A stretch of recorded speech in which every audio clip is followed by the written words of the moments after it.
variances for non-conforming uses consistent with its zoning framework. This would make less sense in Connecticut, where we regulate activity in and near wetlands. So Maine regulates vegetation, but it does not mandate total preservation. All right.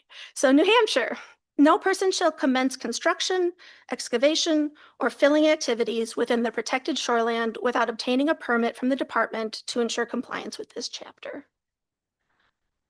New Hampshire uses both a waterfront buffer, which is the first 50 feet, and a woodland buffer, which goes from 50 feet to 150 feet under the Shoreland Water Quality Protection Act. And like Maine and like most New England states, New Hampshire requires a permit to do work in the buffer area, but does not have an absolute ban on vegetation removal. It allows some cutting for views and some vegetation alterations within its permitting framework. They are the only New England state with a grid and point system around vegetation removal. It's very sophisticated, it's very interesting. But they do allow in the buffers, amongst other things, agriculture, timber harvesting, and adding up to 900 square feet of impervious area. And they allow waivers and variances at the discretion of the Department of Environmental Services. Vermont. No person shall commence construction on a subdivision or a development or commence development without a permit. So Vermont is interesting because they have a very robust wetlands buffer law with a statutory distance from 50 to 100 feet from wetlands. But in their case, the definitions of wetlands does not extend to watercourses. And since this working group has mentioned that they're focused mainly on rivers and streams, I looked at Vermont's laws regarding activities along watercourses, not around wetlands.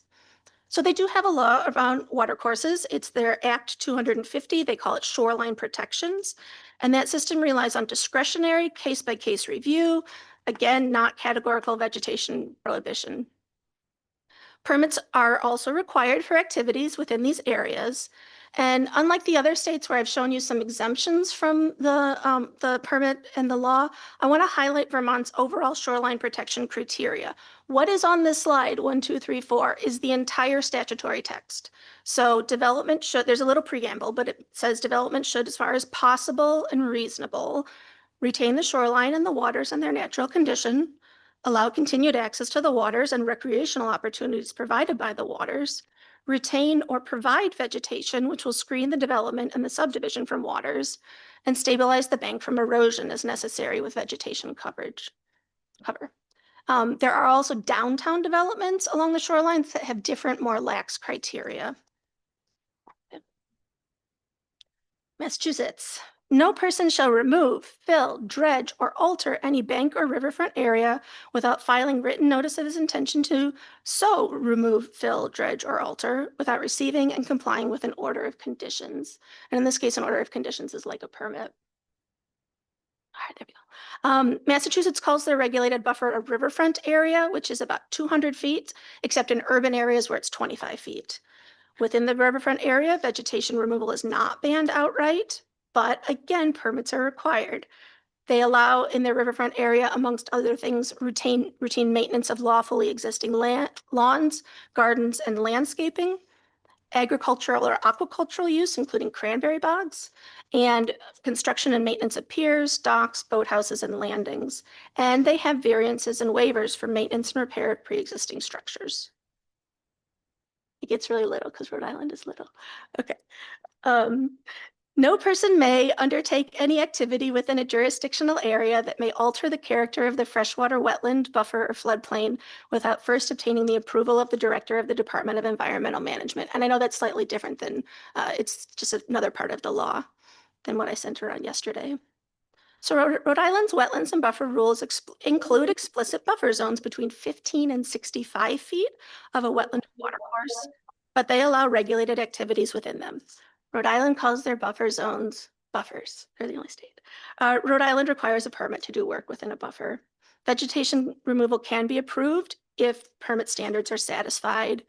And the examples of things they allow in their buffer areas are cutting vegetation on existing or newly approved lawns, farming and agricultural operations, new pedestrian trails.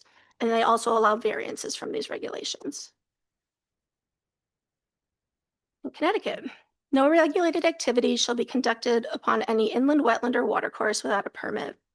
If a municipal wetlands agency regulates activities within areas around wetlands or watercourses, such regulation shall apply only to those activities which are likely to impact upon or affect the wetland or watercourse. So in Connecticut, we call our regulated areas adjacent to wetlands and watercourses upland review areas, but we do not have a statutory numerical buffer.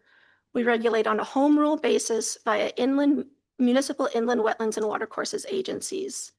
Most Connecticut's towns have an upland review area of at least 100 feet.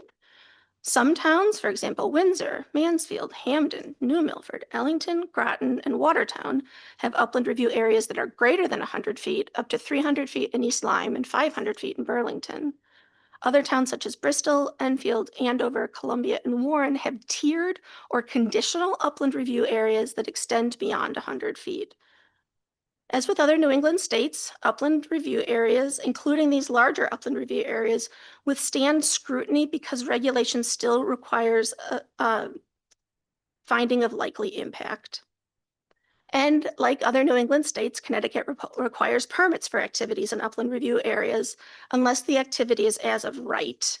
Connecticut's as of right functions similar to exemptions in other New England states. And some examples of as of right uses include uses incidental to residential property, outdoor recreation, grazing, and farming. And like other New England states, Connecticut does not have an absolute ban on vegetation removal along watercourses.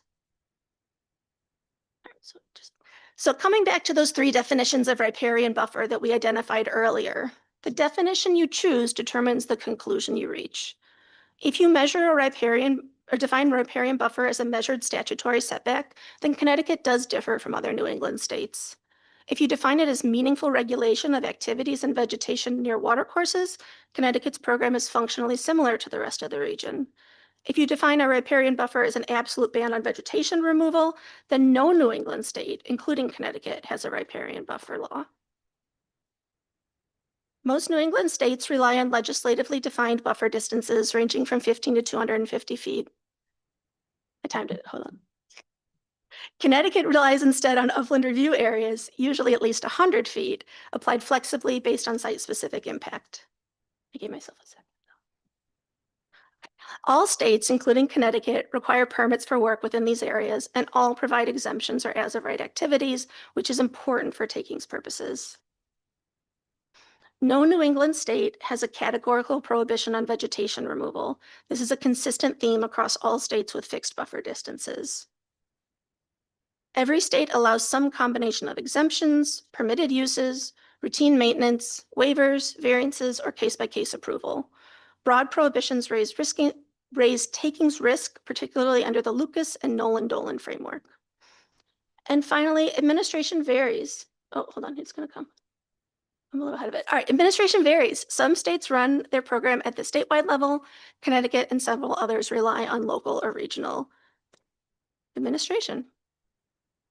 So I hope this has been helpful. I'm happy to answer any questions that you might have. Thank you, Eliza. Just want to check with my co-chair if we want to do the second presentation or do the question. No, we should have questions for. Okay, so open to questions from the working group members. Alicia. Hi, thank you. I think this is one of where have you been? This is one of the best explanations, but one of the things I think that is missing is an explanation of which of these states actually mention vegetation, because I know that Massachusetts regulations that go along with their statutes are pretty broad, well, not broad, but long. You know, I know that vegetation is mentioned in almost all of these, either in regulation or statute. And the big difference with Connecticut is that vegetation is not mentioned anywhere. And following that, does every other New England state have actual regulations associated with the statute? So no, they don't. Some only have the statutes, some have statutes and regulations. Okay. Massachusetts and Rhode Island specifically. Okay.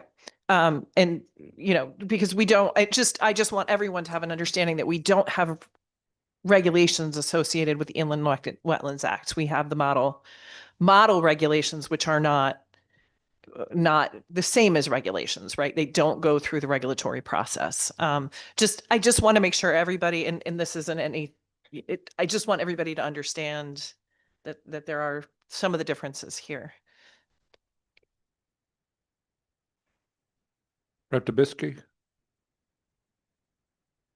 Thank you. Thank you for coming in. It's been I sort of hoping for this presentation on our first day of meeting, so we would really get an idea. Now, the goal of all of these regulations is keeping the water clean, right? Yes. And all of these states have, with some variation, some regulatory structure to do that. Which one works best?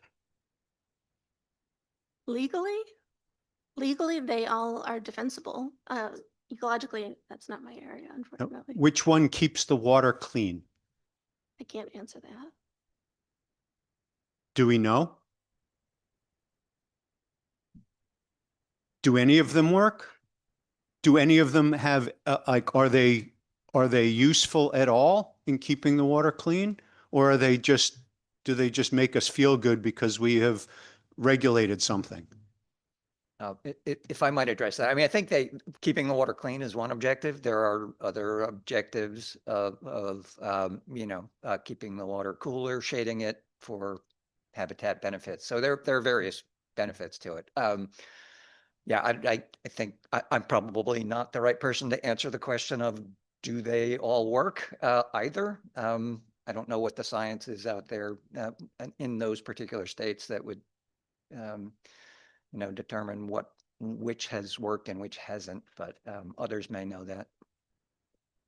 Well, the COG, Western Connecticut COG already submitted studies that show that the width of the buffer gives more protection. So the wider the buffer, the higher the percentage of removed nutrients.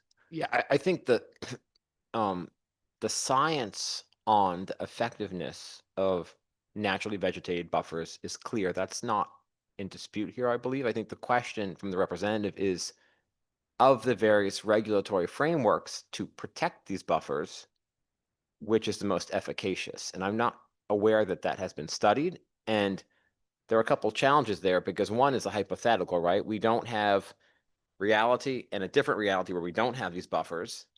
And we also don't have identical historical development patterns and land use in all of these states. Some areas have a longer history of industry and polluting industry in brownfields or more agriculture than other areas. So they're not exactly apples and apples. Every state is different. Well, my concern is that when we're deciding what regulations to impose, that we don't just go into it blind and assume that whatever we do is actually going to work. If we're going to prevent people from using their land, we need to know that whatever we put in place is going to be effective. So we have some other models, and we also in Connecticut have some regulation, and they seem actually pretty similar to the regulations in the other New England states. So our goal is to try to figure out a way to change ours to make things better. How do we know what's going to make things better if we don't know what's working?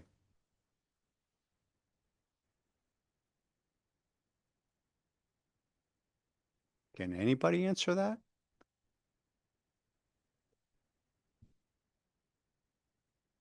The other states mention removal of vegetation outright. Connecticut statutes do not. That's the difference. We know, as he said, that riparian buffers work. They protect water quality. And right now, we are not explicitly protecting that vegetation. So anything that explicitly protects that vegetation along our waterways will be effective. Okay, well, I have not yet seen that. Nobody has come in here and shown that preventing people from cutting the grass along their property, along a water line is protecting the water. That's what every one of these meetings, I come in here and say, show me the science that we are trying to implement. So far, the closest we've got is sort of a legal summary of what other states are doing without even any indication of whether those regulatory schemes are working. So I don't want to just assume that whatever we do is going to be effective in keeping the water clean. So far, we have not seen that in this working group. I don't think it's necessary to redo the studies if they've already been done. We have measurements that were done in a scientific manner, and they're referenced in the WestCog report. So we should not have to redo the studies again. You know, they took measurements about what was removed with vegetative buffers of a certain size. And as you go as a wider and wider buffer, you get a higher and higher percentage removal. That's already been studied. I've not seen that. Has that been presented here? It's presented by reference. If you go to our page, our clerk has kindly put all of the presentations in a folder for Riparian Working Group, and it's in there. So if you go to the document, you'll find all the scientific reports referenced.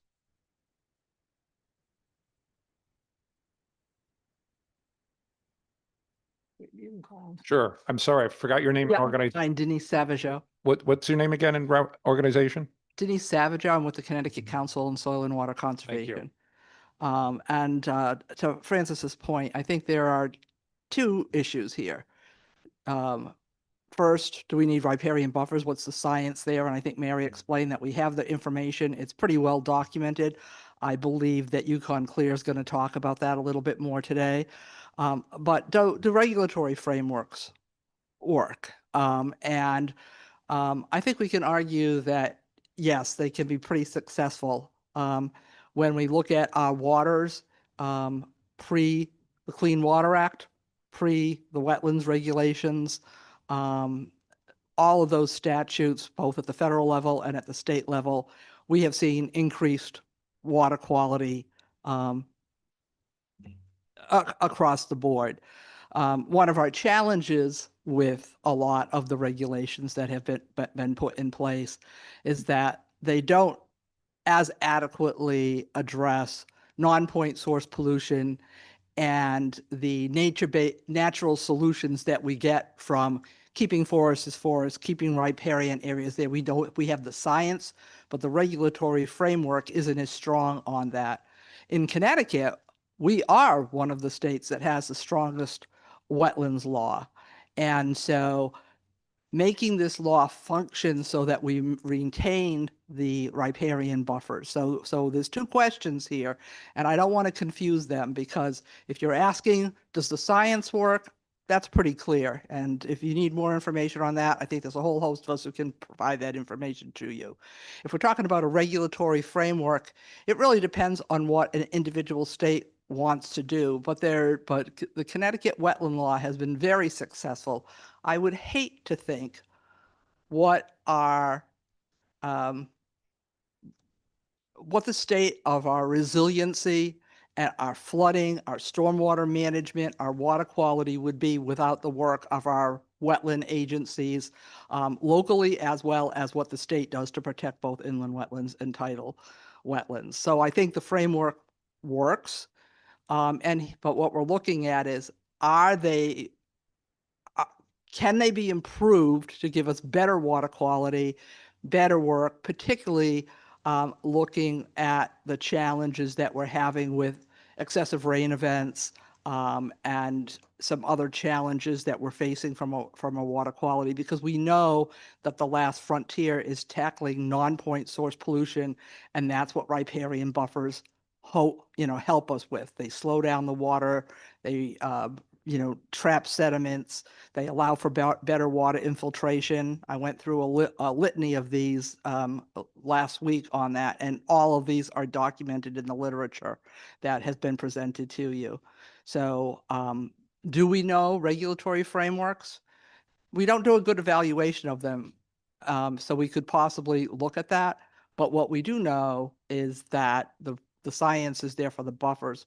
What I'm looking at, and a question I actually have, is that one of the challenges right now for our wetland agencies is the language that was updated following one of the court cases you cited, and it really has to do with wetland agencies having to prove the likely impact or affect the physical characteristics. And that's one of the things, like, is there a way from a regulatory perspective for us to change the language to put the burden of proof on the applicant that if they cut down a riparian area, there will be no impact, rather than putting the burden because we know the science for riparian buffers, and right now we've got the burden on the wetland agency to prove that there will be a likely impact, rather than having the applicant say there will be no impact if we do this. So that's the question for, I think that I'm looking at, is there a way for us to change the statute? And I understand that there was a court case before the language was changed, but we changed the statute to match the court case, not to say like, oh, well, would the judge have made, or would would there have been a different decision if the language in the statute had been clearer and allowed for the wetland agencies to do this? So that's what I'm looking for. Eliza? Yes. I believe this could be done in a way that's legally defensible. I think you could create a rebuttable presumption in the law that the removal of vegetation along a watercourse is an actual adverse impact. Rebuttable presumptions preserve the case-by-case structure required in our case law. And Massachusetts has some rebuttable presumption language in their regulations. It's not exactly about riparian buffer vegetation removal, but it could be instructive for this group. Thank you.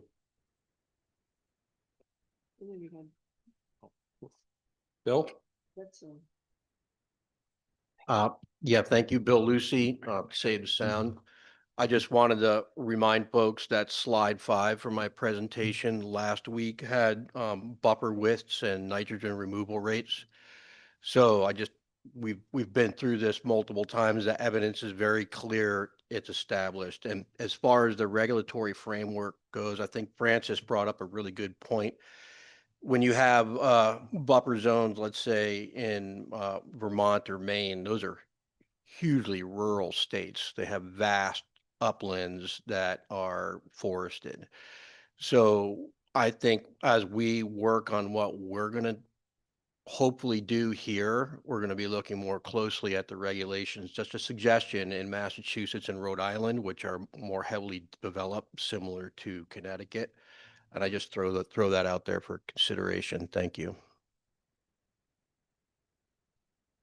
Alicia?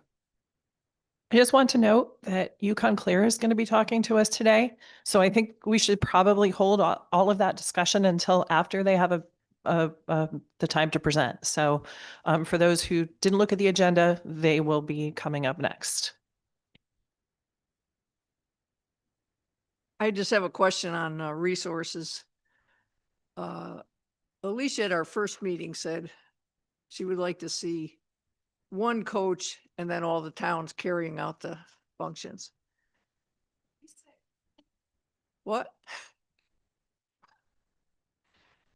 But anyway, she was looking for statewide guidance from DEEP, and then the town wetland agencies doing the actual enforcement. And if we turned it over to DEEP to write the regulations, could they do it? if you weren't the enforcement people, if you were just writing the regulations, and then the towns do the enforcement, could you handle that? From a, I mean, staff resource standpoint, we could, it would probably take some additional resource to do that. I mean, we don't have existing staff that could, you know, I think handle that while covering all the other responsibilities, but I think with some additional resource, sure, we can write regulations, we write regulations. So yes, it could be done. Remind me your name again? Francis. Yeah, Francis Pickering Okay. Westcott, yeah. Yeah, potentially the model wetlands regulation could be updated to address this. I don't think it would be a large change to it, but I'd just like to put this into perspective. We're talking about the prospect of takings or limiting land use for something that has been scientifically very well documented, that has an environmental benefit, a public health benefit, is in the public interest. We currently regulate land use in many ways in this state. Practically every municipality that has zoning, probably everyone, imposes setbacks, right, for development. And those setbacks are not created for any avowed public health or environmental benefit. They're created for privacy. They're created for maintaining the character or look and feel of the community. They're not created for pollution control, right?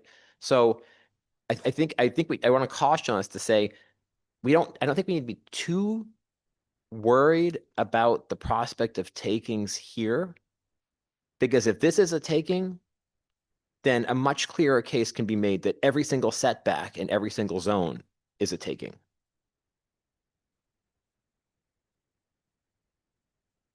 Alan?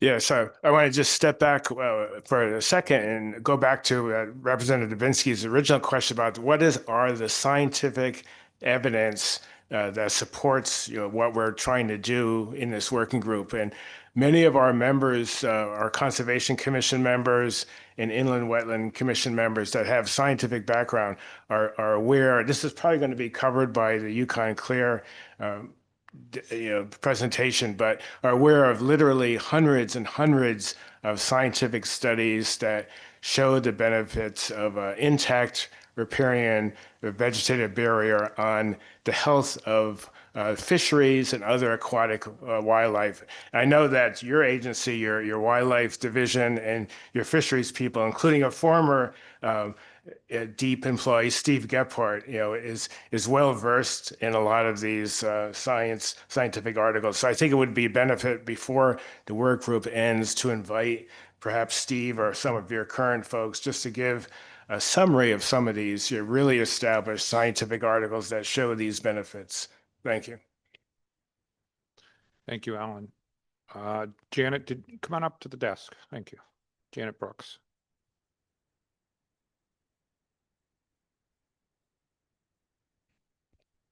Thank you. I'm an environmental attorney and I worked in the Attorney General's office for 18 years. And I wanted to pick up on the takings claim and why it's always important to consider constitutional issues, but to put it in its proper perspective. I was there at the beginning of that trio of US Supreme Court cases, and I had occasion to brief and argue at least 50 times takings claims in environmental cases, and mostly and specifically in wetlands cases. And cutting to the chase, if you don't want to listen to a lot of legal talk, is there in the 53 years that the Wetlands Act has been in existence, there is a total of one taking that has been found by a court. And that was 2006 or 2007, and that was after 3 denials of a permit. So I wanted to put it in perspective because those trio of US Supreme Court cases made it seem like at the late 80s, early 90s, that the sky was falling. And what was going to happen to our environmental law framework.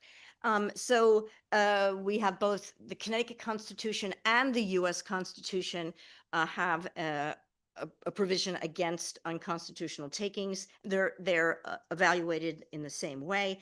And, but we have our Supreme Court, Connecticut Supreme Court stating in the 70s. So in the 70s, that all private property is held subject to the right of the government to limit its use through the exercise of police powers. And also in the mid 70s, we had our Supreme Court saying that the protection of natural resources from pollution, impairment, and destruction is a proper area for the police powers. And then we had the threshold issue, which is what most cases get stuck on, is the threshold, getting through the door with your takings issue, is has the agency finally deprived you of all reasonable use of your land? And that's the problem. The Gill case in Greenwich was 4 denials weren't enough because the applicant was making it bigger over time, not always smaller. And so it's whether an issue is ripe. That's been the biggest hurdle. And if anything is subject to, latitude or case by case development, that is most likely a protection from, a taking. The exception was this very small lot in East Lyme. It was in a beach community, and something like 1/4 of an acre. They got, a variance to make it closer to the street, and still the Wetlands Commission, 3 denials, wouldn't allow it.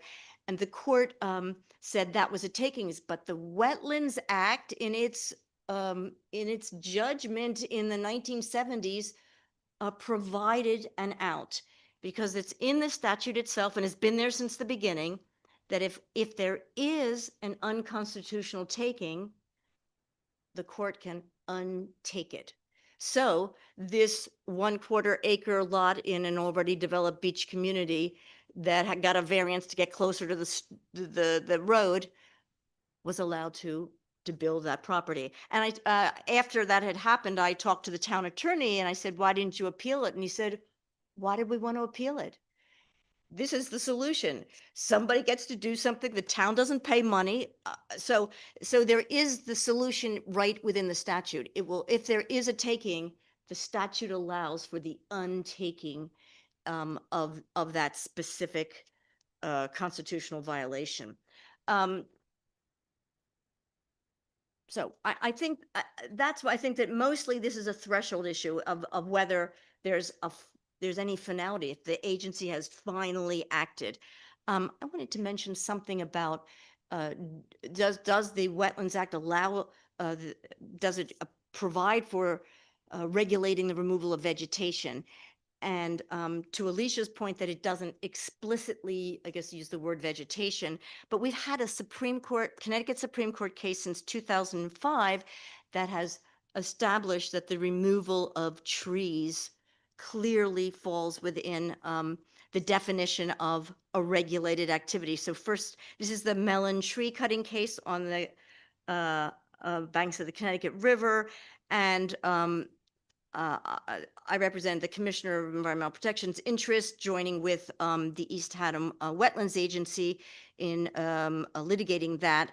And that, so the Supreme Court starts with, look at the definition of regulated activity, and it sees the words removal or deposition of material.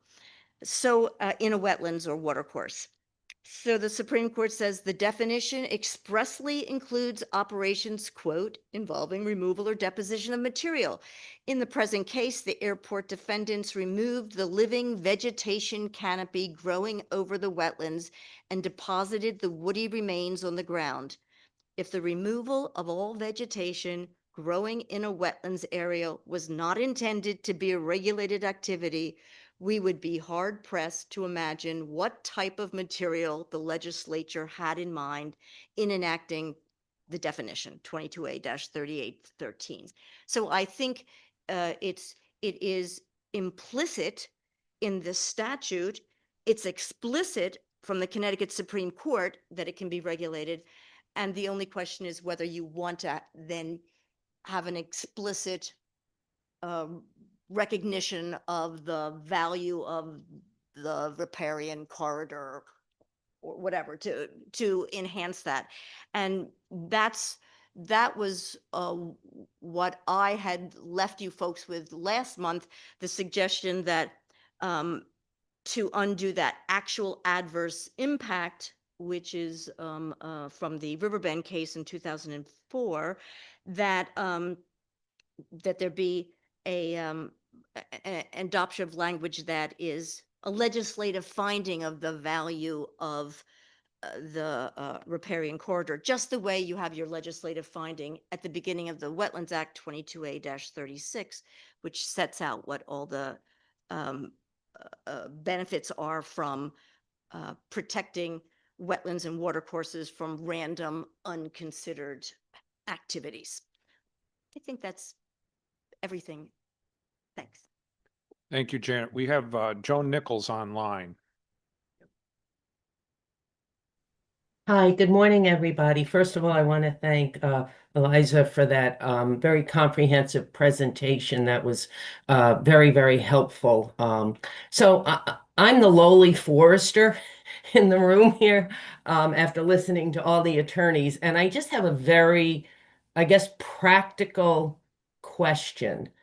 In the 40 years that I've been working in Connecticut's forests, and including working on municipal reservoir properties to manage their watersheds, as well as land trusts, I have never, it's my understanding, if I'm going to work around a wetlands or a watercourse, I need to go before the Wetlands Commission to get a jurisdictional ruling before I can go to work. Very simple. I'm going to be cutting some vegetation, or maybe I'm not. Maybe I'm going to be cutting some trees for forestry purposes. Maybe I'm not. But in 35, 40 years of doing this work, it's always been my understanding that I cannot go to work until I go to the local Wetlands Commission with my maps and information so that they can make a jurisdictional ruling and I'm permitted as of right. Or if I'm doing some activity around a watercourse, there may be some component of that that may be considered permitted. A permanent, for instance, wetlands, watercourse crossing. So from a very practical perspective, I have a question. I thought we were already protecting the vegetation and activities along watercourses all along. And from a practical perspective, are we not?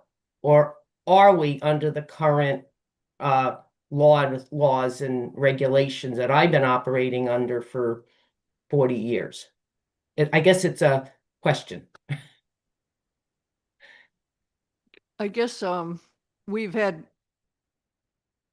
some testimony that some of the commissions aren't sure of their powers over vegetation, and they would like, they said, less ambiguity. They said, can you clear this up for us so it's clear the powers that we have? So while you have automatically gone to the commissions in each town, I'm not sure the commissions feel it's unambiguous.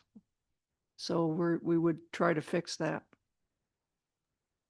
So I guess the other question, does it get back to education? Are people doing things along wetlands and watercourses that they clearly shouldn't, and it's not being enforced? I'm trying to understand this. What would be different as opposed to what we currently have now? Or is it an enforcement and education component that we really need? Some of them would like to see vegetation in the regulations.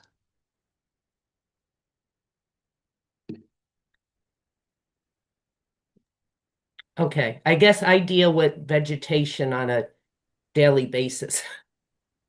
And I'm just trying to figure this out, but I think Janet thank cited you. that. Janet cited that case. I don't know if we have anything beyond that, and I don't know. The inland wetlands get training. I don't know if that's in the training. Rep. Dubitsky? Okay, go ahead, Frank. Thank you very much. First of all, Eliza, thank you. That was an amazing presentation, and the narration that you gave us that wasn't on the slide was very informative. So thank you. So I guess I have a few questions for you. The first is, would you say that riparian areas are a subset of water courses? No, they're just a corridor along a water course. Okay. And the next thing I wanted to mention was you brought this up in what you stated. You stated that we had a focus on rivers and streams, and that is my understanding that this group is aligned on rivers and streams. So if it were to be that DEP was to craft regulation, which I'm hopeful that if we're going to go down this road, that they would craft it rather than somebody that has a particular interest one way or the other. Would you say that we focused in the right area? So it's rivers and streams. It's not the whole world. It's Sure. not flooding. It's not this. It's not that. It's Sure. So a lot of other states have definitions of rivers and streams. A lot of them have various requirements for, like, there's great ponds, I think, in Maine, which I think is a really cool term. So depending on how large or how significant the water course is, obviously a great pond is not a water course.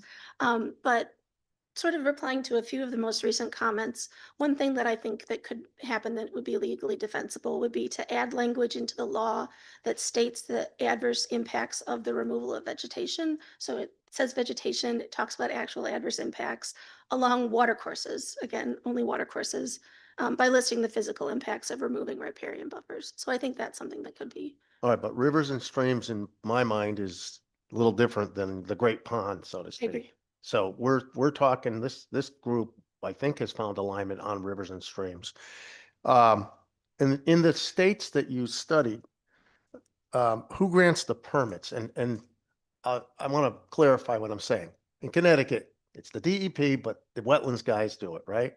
So the local folks do it.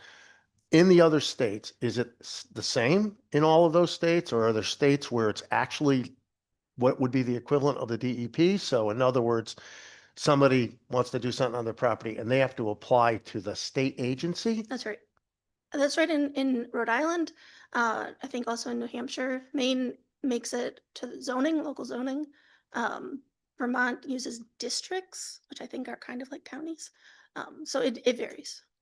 So in all these other states, it's a local agency that someone would go to, or they're going to the state?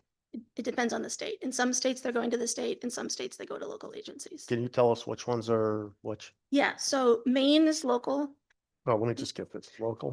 Maine is local. New Hampshire is the state.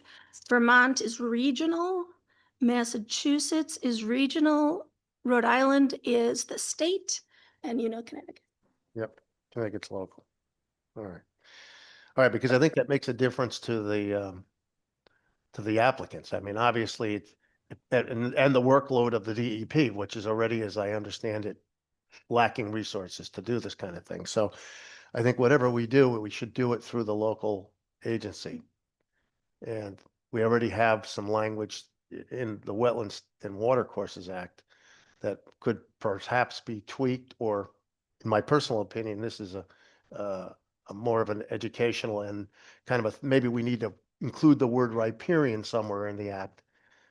Maybe it's wetlands, watercourses, and riparian areas, and something simple like that. So my Could be a concern solution. is that right now you have wetlands and watercourses, and then you have upland review areas. Right. And upland review areas, upland review areas are part of the jurisdiction in how they affect the wetland and watercourse. And I think you want to maintain that. If you look at a riparian corridor, you want a riparian corridor to be the same as an upland review, not the same as a wetland or a watercourse. So I think you would just have to be careful of how you did that. Yeah, I think that was kind of the failure of the last go around with this, because they tried to blend it and they're very different. An upland review area is not a riparian area.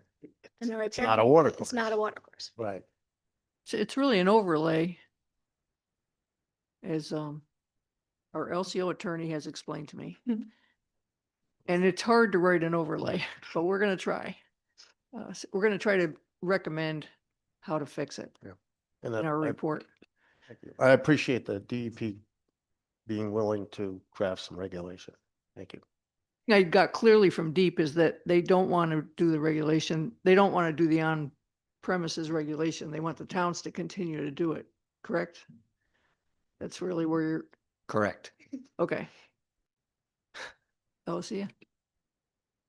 So just to piggyback, Mary, on what you had said, as far as what the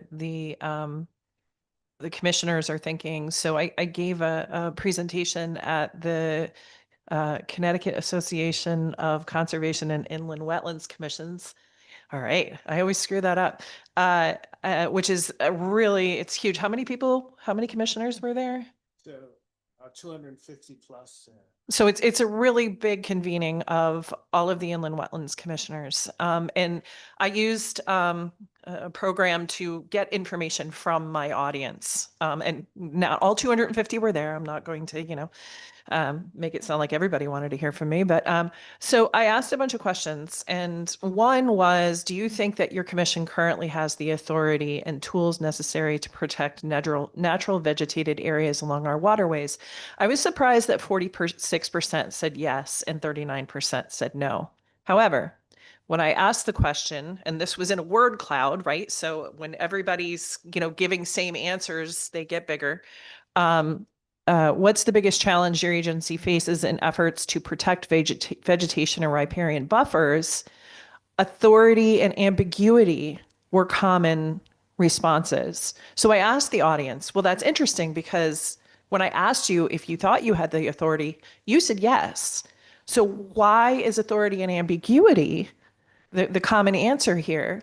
And so for the people that said yes to the first question, but identified authority and ambiguity in the second question, said it's because we know we can do it. Because we understand but everyone else on our commission doesn't understand they can do it. And it's too hard to convince them that they can. So we need, and when I asked for a ranking of the tools that they need in order to be able to implement protections for natural vegetation in riparian areas, the number one was clear and unambiguous statutory authorization. So I just wanted to, and I will put these poll results, I'll send them to Casey. Rep. Dubitsky? Thank you, Mr. Chairman. I actually think that although it may sound like I am speaking about something completely different than most of you, and that most of you seem to want a flat out riparian buffer, and I am saying that I want to see science. The science that I'm looking for is not that preventing development near water keeps water clean. I think that's sort of a truism. Where there are no people, nature is generally cleaner. That's not the issue. The issue is, do these regulations actually keep the water cleaner? Which set? Where I don't want to just start heading in a direction with regard to regulation without knowing that particular set of regulations is effective. But I do, couple of quick notes. The case that we heard about in, I believe it was over at the airport in East Haddam, that the court found that was already regulated. So nothing we do here would change the fact that in that case, the court found that cutting trees near the river was already in our regulations. It was already prohibited. But I do think that I'm starting to hear sort of a consensus that there is an issue with regard to the power of the Wetland Commission. and that there is this ambiguity that wetland commissions don't know what they can do and what they can't do. And there is also a burden on them to prove things that a small group of volunteers in most towns simply don't have the capacity to meet. They don't have the capacity to meet that burden. So when we're talking about how we can make our regulations better in actually protecting the water, my feeling is perhaps we focus on those aspects, making the regulations clear as to what the wetland commissions can and can't do, and perhaps putting the burden of establishing that a development won't hurt the water on the applicant as opposed to on the commission. The applicants generally have hired engineers. If there's a stormwater issue, well, very often there needs to be a stormwater study, and the applicant needs to establish that whenever there's a storm, the water has someplace to go. They have to establish that it's not going to pollute a given body of water in that instance, or that it's not going to wash out the neighbor's yard. So it seems like a fairly easy step regulatorily to put that same that same duty, that same burden on the applicant to show that any given application is not going to adversely affect the water, as opposed to having the wetland try to figure it out.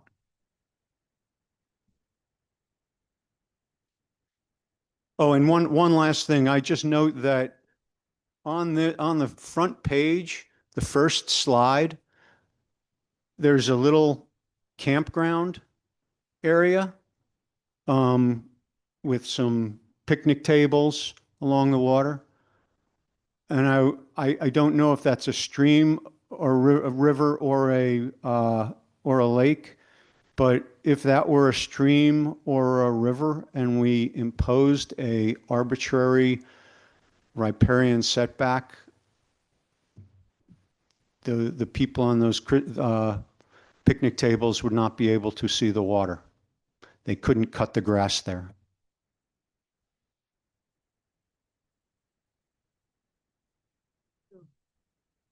So my suggestion is that we try to clear up the wetland regulations, and we figure out a way to move the burden away from the Wetland Commission to the applicant. Thank you, Representative. I think if we do that, if we do nothing else, I think we will be very successful. Thanks. Thank you. I think we're going to have one more question and then switch to our other presenter, Cynthia Rabinowitz online. Yes, thank you. I wanted to clarify a confusion that I'm hearing in these working group sessions. First of all, that the term watercourse, excuse me, refers to, from our regulations, refers to all open bodies of water. So that would be lakes, ponds, rivers, streams, and inland wetlands. I haven't heard that wetlands are being included in this discussion, really. I only once or twice has the term come up, but inland wetlands also should have riparian buffers. I think I actually made this case on one of the earlier working group meetings, but it doesn't seem to come into the discussion very much, and it is very important. Also, with regard to Representative Dubinsky's comments about the wetlands commissions, I tend to agree with some of what was said there. And I do feel that the wetlands commissions need to be routinely requiring applicants to comply with the 2024 Connecticut Stormwater Management Guidelines, which recommend LID, which is low impact development solutions, sometimes referred to as green solutions. And the manual is there. It's very explicit. It has a lot of examples for almost any situation that you could imagine, but it's not mandated. Those solutions are not mandated under the wetlands regulations currently, unless I'm mistaken. But in practice, the commissions are not demanding that those solutions be included in development applications. And I feel that if the wetlands regulations at the state level are going to be revised, it would be very helpful to have those guidelines be included in mandated solutions. Excuse me. Thank you very much. Thank you. I think, early on, we kind of agreed we were going to stick to waterways. So that, yes. So, yeah, at least that may be too broad to get into the wetlands. But we're going to have our next speaker now, David Dixon, Director of UConn Center for Land Use, Education, and Research, who I believe is online. Yes, good morning, and thank you. If I can just switch to sharing my screen here. Some slides for you all. Okay. I assume you can all see that well. My Zoom view just went away. But thank you for inviting me to come speak. My name is Dave Dixon. I'm an extension educator at UConn and the director, as you mentioned, of the Center for Land Use, Education, and Research, or CLEAR, which has been mentioned a couple times in this meeting. I have been watching from YouTube land the proceedings over the last few working group meetings, and I know folks have tossed us bouquets about different things that we come and provide. And so I tried to put together some of the data and tools that we have at CLEAR that might be able to help inform some of these discussions and some of these decisions, talk about some of those tools, what they do and what they don't do. And hopefully all of this is just sort of geared towards helping inform all the discussions that you're having.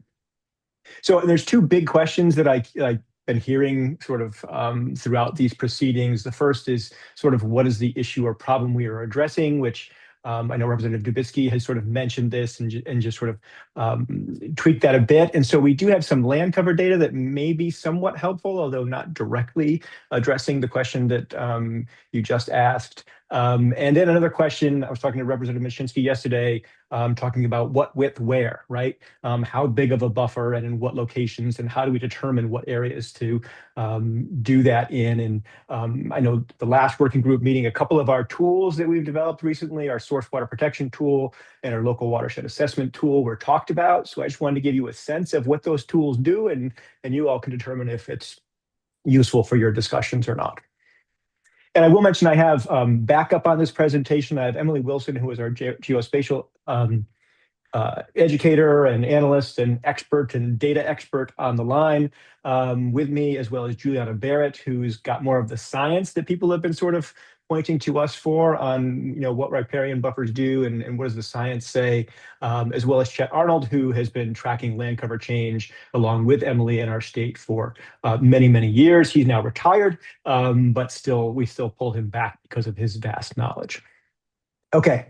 So to get to the first question of what problem are we trying to solve, and Representative Dubinsky, you basically just said this, right? That when we have vegetated or natural or forested riparian zones, we get a lot of benefits for water quality. for that, right? And then when we start to develop in that zone, we start to see impacts and sort of impacts on that water quality. And so then the question is okay, well, how are we doing as a state, right? What is in that riparian corridor now?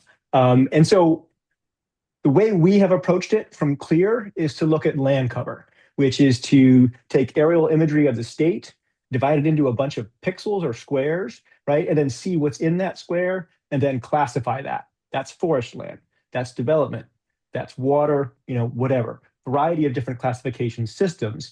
And then you can sort of look at the state as a whole and say, okay, we have this much forest, we have this much development, et cetera.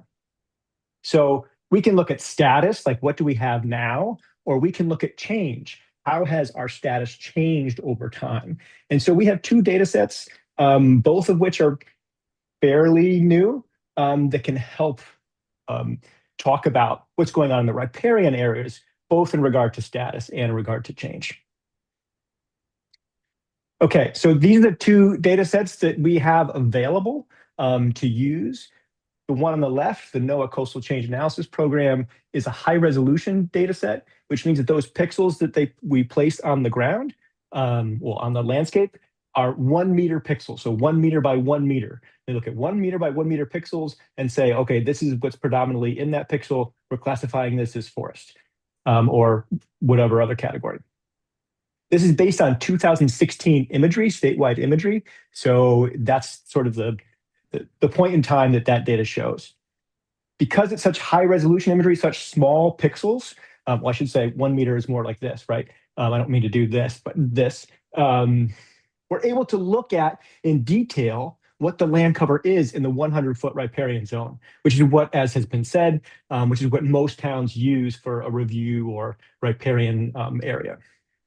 So that's best for looking at the current status. We don't have more than one date of that yet, but so that's just good for looking at a high resolution look at what we have in our riparian zones now. We also have the National Land Cover data set. This is more new. I'm going to show you the results of this, but this allows us to look at change from 1985 to 2023, because this is collected pretty much every year now, nationwide. And so we have it for Connecticut, and we have it for actually all of the states in New England. So we can look at how we've changed in terms of land cover over that time. The difference with this data set, it's a lower resolution. It's 300 foot, it's 100 foot pixels. I'm sorry, I'm getting confused. 30 meter pixels, right? So it's 100 feet, right? By 100 feet, basically, 30 meter pixels. And so it's harder to look at that 100-foot riparian zone. So instead of using a 100-foot riparian zone, for this study, we look at a 300-foot riparian zone, which allowed you to look at more pixels and get a better sense of what's going on in that zone. This is the best, though, for looking at change, because we can look at change for the past 38 years and what have been the land use trends in that time. So we'll start with the current status. This is what the current status shows us. This is as of 2016 again. Within the 100-foot riparian corridor, about 65% natural. Okay, 65% of the land is natural. About 5.5% is more along the lines of development. It's impervious cover, right, which has all those other factors associated with it. About 8% is in ag or ag-like. It's a combination of agricultural lands as well as things like turf and grass, lawns, and things like that. So how does that then compare to the rest of the state? Do we have more impervious in the riparian areas or less? Is it sort of around the same? If you look at the rest of the state, we're about 69% in natural vegetation, about 10% in impervious, about 16% in agricultural lands. And you would expect more development and more agriculture in the upland areas, because riparian areas aren't always great for building on, right? So that accounts for some of that. But anyway, it's not totally dissimilar in terms of how that is showing up. The other thing I will mention is that change may be coming. And what I mean by that is, because the state flew imagery in 2023 and is doing it again in 2026, because we have that imagery, NOAA is taking that imagery and they're going to create a second date of that high resolution land cover database. So soon we will have, well, I don't want to say soon. We used to think it was soon, but then there's been some changes the recent government shutdown and a few other factors have made it maybe not so soon, but we hope to get another iteration of that high resolution data for 2023. The caveats being other states are also trying to get this data. Other states have paid for the data. And so they're further up in line than we are. We rely on the fact that we have the imagery and we have Emily Wilson, who has really good relationships with the people who build this data to try and get that. So we were hoping to have it by the end of this year, but now because of various changes at the federal level, we're not really sure. We're sort of further down the line. So in order to look at change, we really have to go to the 30-meter data. And so this is sort of a preview of this data. This is a brand new study that Emily Wilson and Rachel A. Parent in our shop did for the Long Island Sound Partnership, formerly the Long Island Sound Study, looking at the entire Long Island Sound watershed from Connecticut all the way up to Canada, and looking at all the sort of sub-watersheds within that watershed and looking at change from 1985 to 2023 in terms of land cover. So we can get statistics about how the whole watershed is doing, how different states are comparing to each other, and how our state is doing in terms of and changing.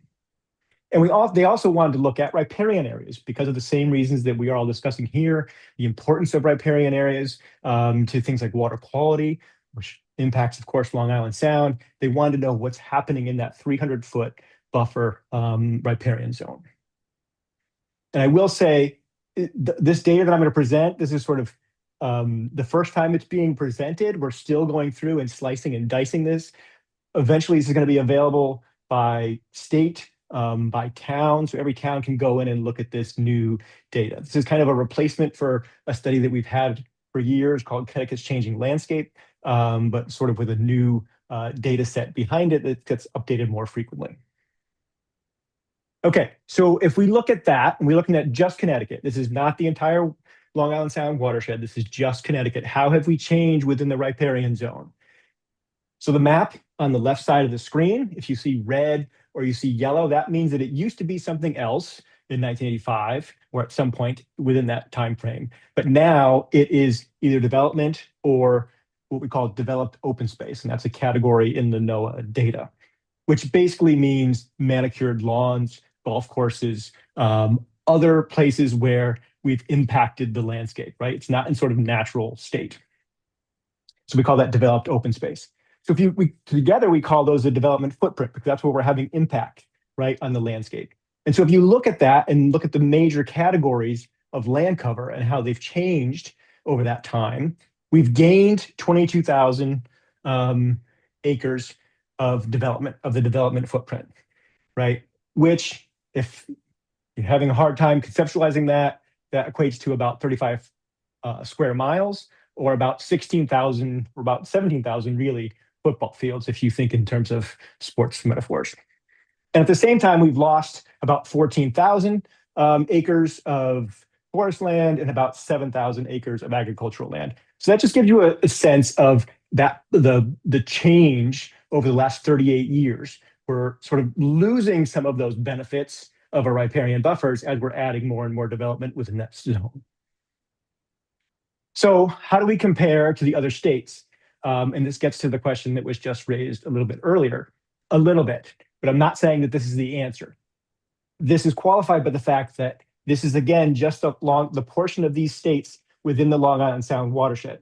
Connecticut is primarily within the Long Island Sound watershed, right? So it's basically our whole state. For the other states, it's a portion, right? But still, it's looking at the riparian zones within that space and how is it different.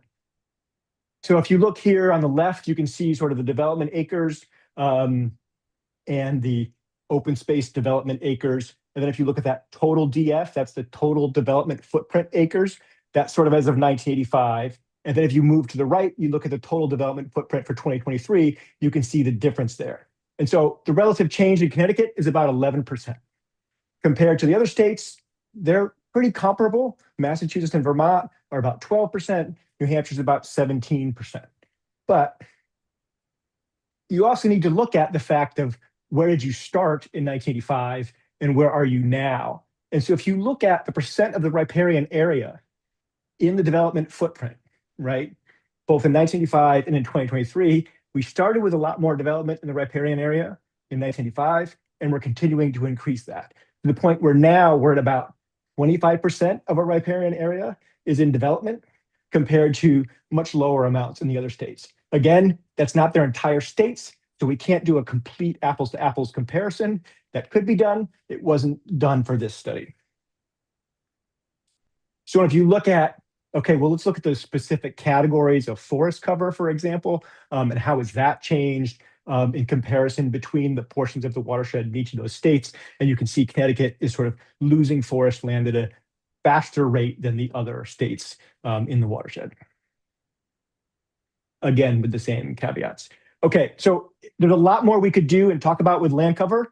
We were invited recently to this. We didn't have a lot of time to pull together all of the details that we could cover. So we could provide more information at a later date if that would be helpful. So the other thing I was asked to talk about is what width where and some of the tools that we have and how they might be instructive to these discussions. So, and this has been talked about already in previous working groups. These slides are from Juliana Barrett, who is also on the line here and can provide more information about them. But basically the idea is, how wide do we want this to be? It depends on the uses of that waterway, right? It depends on the site conditions in terms of slope, soil type, hydrology, a variety of different things in terms of how wide we want that buffer to be. The general consensus in the literature and in the research is the bigger it is, the better.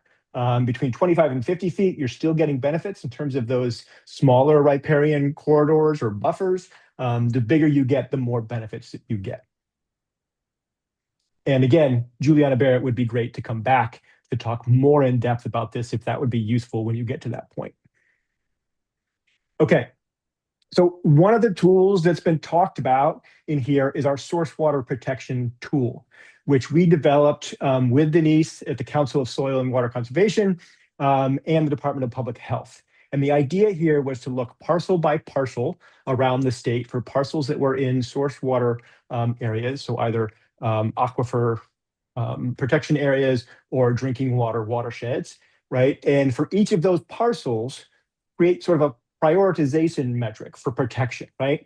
If those parcels had a higher impact on drinking water, then we want to focus more attention on protecting those, right? And so the way this was done is, first of all, we had to collect parcels because this was before the statewide parcel data layer. So we did that. Define what metrics, and we work with a group of experts to define what metrics do we want to define for each of those parcels, and then assign weights to each of those metrics, right? So, and they did this for a variety of different characteristics for both surface water and groundwater, and you can see those categories here. Within each of these categories, there's also subcategories. So there's a very complex matrix of things that all sort of goes into the geospatial blender and then prints out or analyzes each parcel and sort of its potential impact on drinking water sources. So what does this have to do with riparian areas? A couple things. Riparian areas and the sort of amount of exposure to a riparian zone that a property has, or the percentage of area of a parcel that is within the riparian zone, go into that metric, and they get a weight, right? Because the more of it there is, the more likely they are to impact that water source, and the more we want to try to protect it. And this is all part of just one of those categories in that pie, right? The distance to streams metric is that riparian zone. So potentially you could look at that and look at the parcels that have that high score regarding impact on the riparian zone, and maybe those are areas that you want to do something different. I don't know. I'm just sort of pointing out how that tool might be used. And so the other idea is, well, how do we apply this to riparian widths? Could you do a similar analysis for riparian width so we could really determine which parcels we want to have bigger buffers on and that type of thing? Theoretically, yes, if we could come up with all of those metrics, and if we had the data to support all of those metrics and it was good data, then we could do something like that. The tool I just showed you took a long time to develop, a couple of years at least, was very time intensive. And then it's a matter of getting folks to be able to use that tool, which is the process that we're in now. But still, at least in theory, it could be done. And Emily Wilson, again, would be the one to talk to you about, sorry about that, wrong button, about how to do that or not. And so most towns haven't done that kind of analysis, as has been suggested. Most towns just use a 100-foot buffer or riparian zone and use that as their review area and don't worry about all the sort of different differences. Okay, last tool, and then I'll open it up for questions, is our local watershed assessment tool. So in this case, we use that high resolution data set that I talked about earlier, right? That gave us really defined land cover for our riparian zones, combined it with what was going on in the upland watershed, and created something called the Combined Condition Index that allowed us to rank all of the small watersheds in our state based on how they were doing in terms of riparian health as well as upland health related to land cover, which is sort of a good indicator of water quality. And so for every single one of our small basins, which is the smallest basin we have, it's unique to Connecticut, we divided it into the upland watershed. So that part of the watershed that's potentially putting pressures on waterways, and the riparian buffer. What is the quality of its ability to mitigate the effects of what's happening on the rest of the landscape? And then we compared that land cover into two zones. We divided it up into natural land, impervious areas, and agriculture-like, which is, again, sort of that more managed landscapes. And then from that, we correlated it with the state's macroinvertebrate index, right, which is a sort of the best water quality data we have for the states to make sure that those changes were, or those land covers were related to what was going on in the actual stream. And then for each of the watersheds, we categorized it. Okay, this one has a combined condition index of over 0.75, which means it's doing pretty good and we want to keep it that way, right? Some watersheds are in recovery, right? Which means we maybe need to do a little bit more to improve either what's going on in the riparian area, or we need to do a better job of protecting those riparian areas, or changing what's going on in the upland. And then the mitigation, we need to get into more aggressive things. Maybe that's where we get into more riparian restoration. So this may also be a tool to help identify areas to prioritize or have different approaches to riparian buffers. But I just share it in case that's helpful. We do have it available statewide, so you can click on any watershed and find out sort of which portions of it or which watersheds are in conservation versus mitigation versus recovery. So that's all I have. I know that folks have said, oh, or Claire's going to talk about this, or Claire's going to talk about that. And so there's a lot of other things that we could talk about, but I didn't want to take up too much time. So I'll leave it there, and we're happy to come back or provide more information if we can be helpful. Thank you, David. I have two quick questions, administrative. That was very impressive. Did you create this for our working group, and has it been made available to the working group? No, I just pulled this together last night from other presentations that we've done. I will say that the land cover change data, that's new. We don't have that available on our website quite yet because we're in the process of sort of dividing it up. So it's useful for people to be able to look at their town, for example, and see how their town has changed and all of that. So we hope to have that out, in the next month or two more publicly, but I can definitely share these slides with you all. And if there's questions about we want to look into for more in-depth on the data, we can also talk about that. So I learned we have another presenter, so if we can keep our questions succinct on this. Rep. Dubisky, please. Thank you. And thank you for coming in. It was very informative. Couple of quick questions. You used the term development a number of times.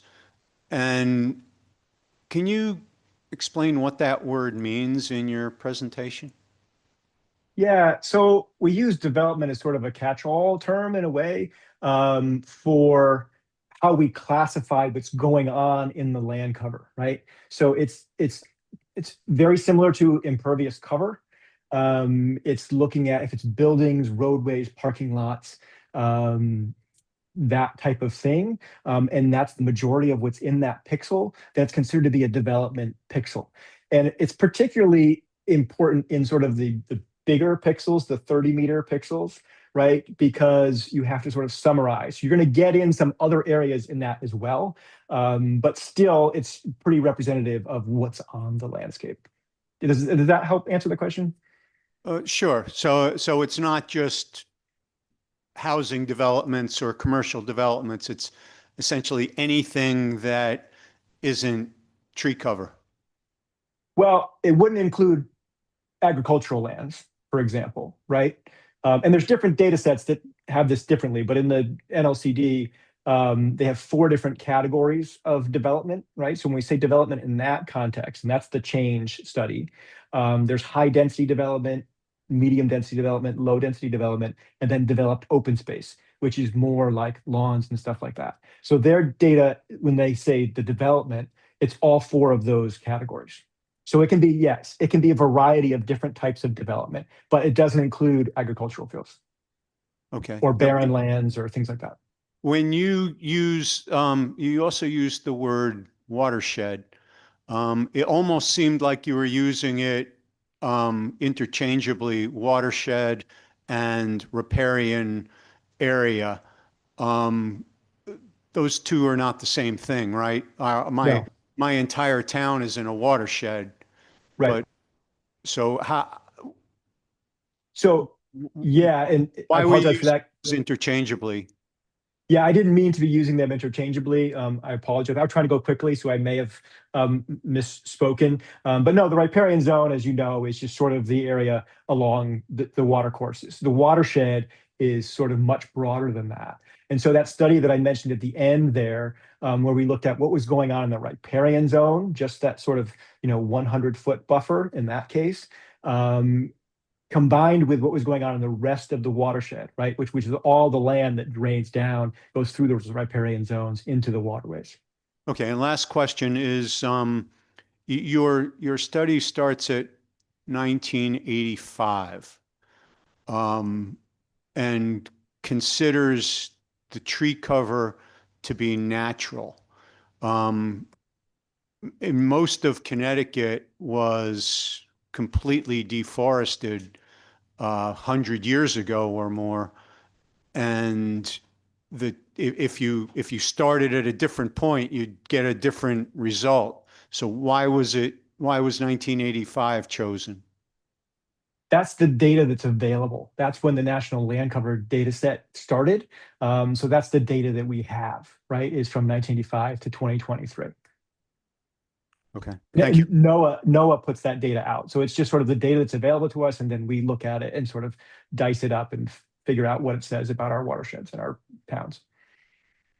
Okay, thank you. Yeah. Thank you. I believe Bill Hyatt has a question. Yep, thank you for that excellent presentation. I've got a question on your condition index. Yeah.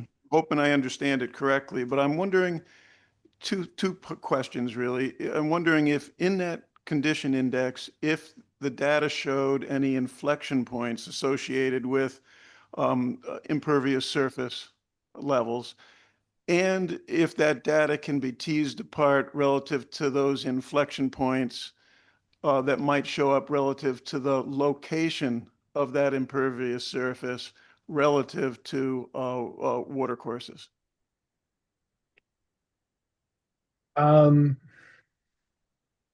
Not sure I'm fully grasping the question. So I'll just say some stuff and see if that answers your question.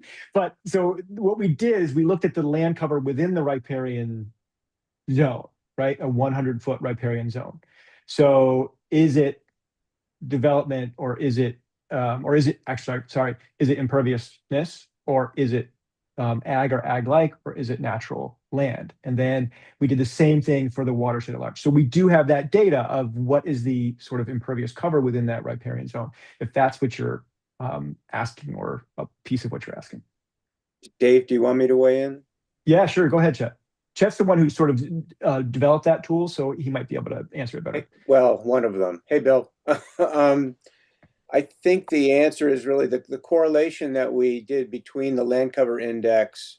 We fit the land cover index to the best fit with your macroinvertebrate water, data as it indicated water quality, which is, as you know, the longest running and best measure in Connecticut of the quality of the water.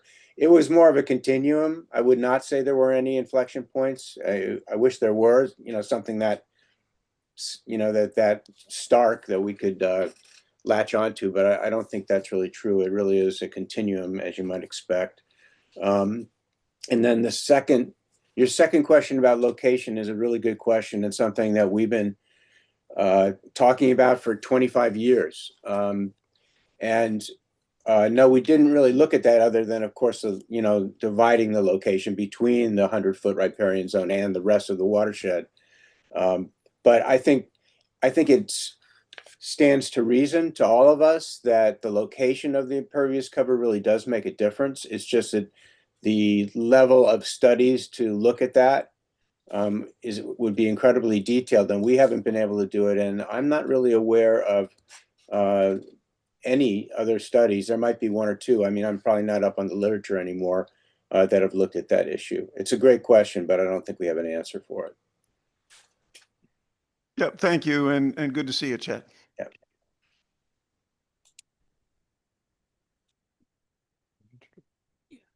So we have one more additional speaker who's online, Tracy Miller, formerly of UConn, now a professor of landscape and architecture at the University of Kentucky. Go ahead, Tracy. Okay, thank you.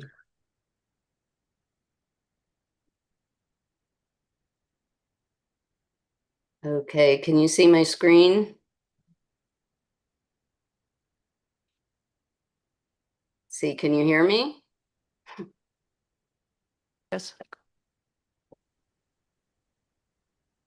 All right, can you see my screen? Yes. Oh, good. Okay. Okay, well,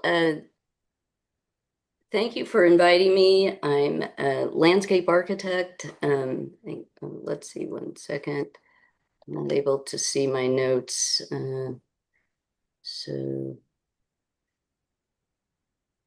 Well, this might be I hope it's okay if we look at it this way. I'm not able to see my notes, so let's see if we can. No. Okay, my apologies. My name is Tracy Miller. I'm a landscape architect. I'm currently teaching at the University of Kentucky, but this presentation draws on my experiences serving on my town's inland wetland board in Ridgefield, Connecticut. I served on the board for 4 years, which coincided with my time working on my doctoral dissertation at the University of Connecticut. And my dissertation committee advisors included Mariana Fragomeni, Juliana Barrett, Soyeon Park, and Julia Schmocklio. Some of the questions and challenges raised during my time serving on the Inland Wetland Board were of great interest, and one in particular became the primary question in my dissertation, and it involved tree removal for new construction on inland wetland permits. So the case study that you'll see examines questions raised during an inland wetland board meeting that I participated in, which involved the removal of trees adjacent to Ridgefield Brook. So, this is Ridgefield Brook on the right. So we'll cover various topics today. We'll start with water impairment in Connecticut. Connecticut, approximately 58% of Connecticut's rivers and streams are impaired. Unfortunately, moreover, the rate of pollution entering the Long Island Sound from inland waters is unsustainable. Approximately 67% of Connecticut's coastal waters are impaired, and this is compared to 27% nationwide. So I hope you invite Juliana Barrett back to talk about our estuaries. But this affects millions of birds that travel through the Long Island Sound's estuaries during peak migration season. 45% of endangered and threatened species use coastal waters, and salt marsh nesting birds have declined by 65% between 1991 and 2021. The US EPA has stated that the most prevalent stressors to wetlands and watercourses are chemical stressors from non-point source pollution and physical stressors from riparian disturbance. And Yukon Clear's research has been very helpful for me and many wetland managers. One of their studies studied land use trends between 1985 and 2015. And during that time, Connecticut lost roughly 115,000 acres of forested land, while it gained 99,000 acres of developed land. And you can see a lot of this is occurring along our interstate highway corridors. So the good news is that as the 5th most densely populated state in the nation, our stream impairment rate could actually be worse. And in part, this is because Connecticut has roughly 1,100 volunteer wetland commissioners in addition to its employed wetland agents. So we're going to look at a case study today, and the project involved a wetland permit for a parking lot expansion in Ridgefield, Connecticut. And so the first selectman of Ridgefield was under pressure from local shopkeepers to add more parking downtown. So this is the footprint for the proposal. It's shown here in yellow.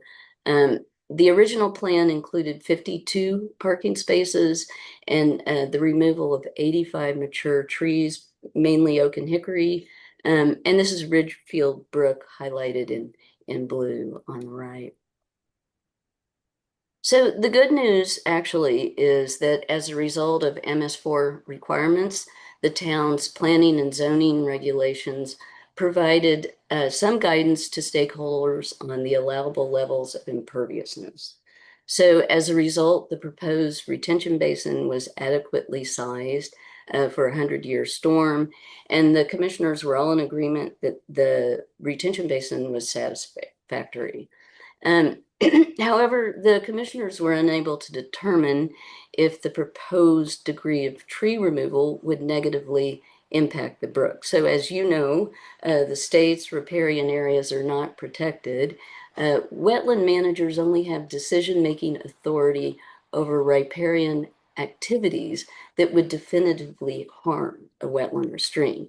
And so this is the crux of the matter. This can be very difficult to determine on a case-by-case basis. And it is this ambiguity that led to a lot of back and forth and stress for all stakeholders involved. Eventually, the commissioners approved the project and required a reduction in the number of parking spaces to 38. The first selectman expressed frustration at the reduction in the number of parking spaces, and the commissioners were also frustrated with the lack of guidance provided in their regulations. So this is the before and after, and on the right you can see the reduced parking footprint. So during my period of time serving on the board, we reviewed 110 applications, and approximately 45% involved some degree of tree removal. And the other commissioners and myself often expressed frustration with the lack of guidance on riparian tree removal.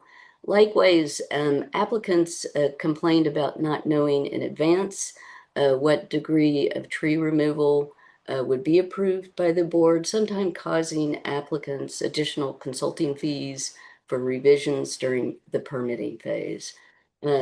During the 4-year study period, the board approved all but 3 applications. 2 of the denied permits involved tree removal, and both of those projects were legally contested.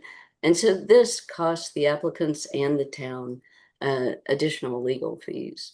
And I will say, because this question was asked, I'm a landscape architect, and I practiced in New York, Connecticut, Rhode Island, and Massachusetts for over 20 years. And I found that Rhode Island and Massachusetts regulations were much clearer on this issue, and it really did make it much easier for all stakeholders involved to know what to expect.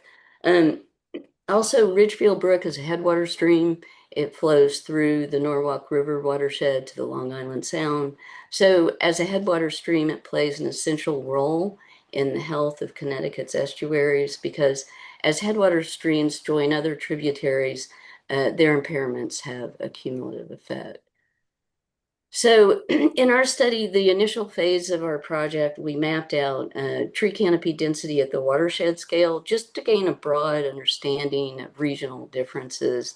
So the map on the left shows tree canopy density by watershed to date, sort of tree canopy loss from the beginning of time to today.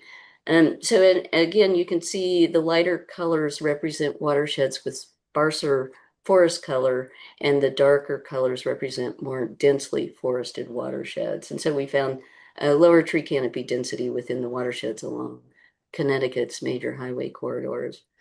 In another study, we examined tree canopy density losses by watershed between 1985 and 2015.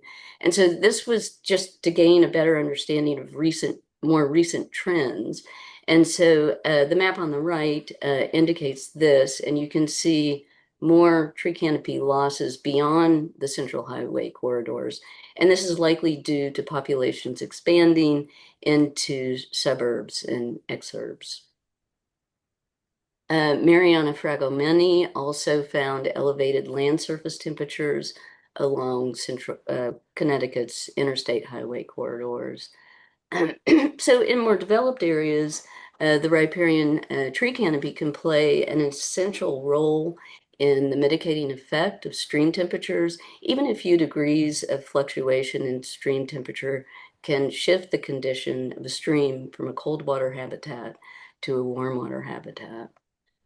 So in understanding the importance of riparian trees, we'll just start with what we know. So we know that if we remove all of the trees in a watershed, this results in higher runoff rates, increases in nitrates, nitrogen, and hydrogen.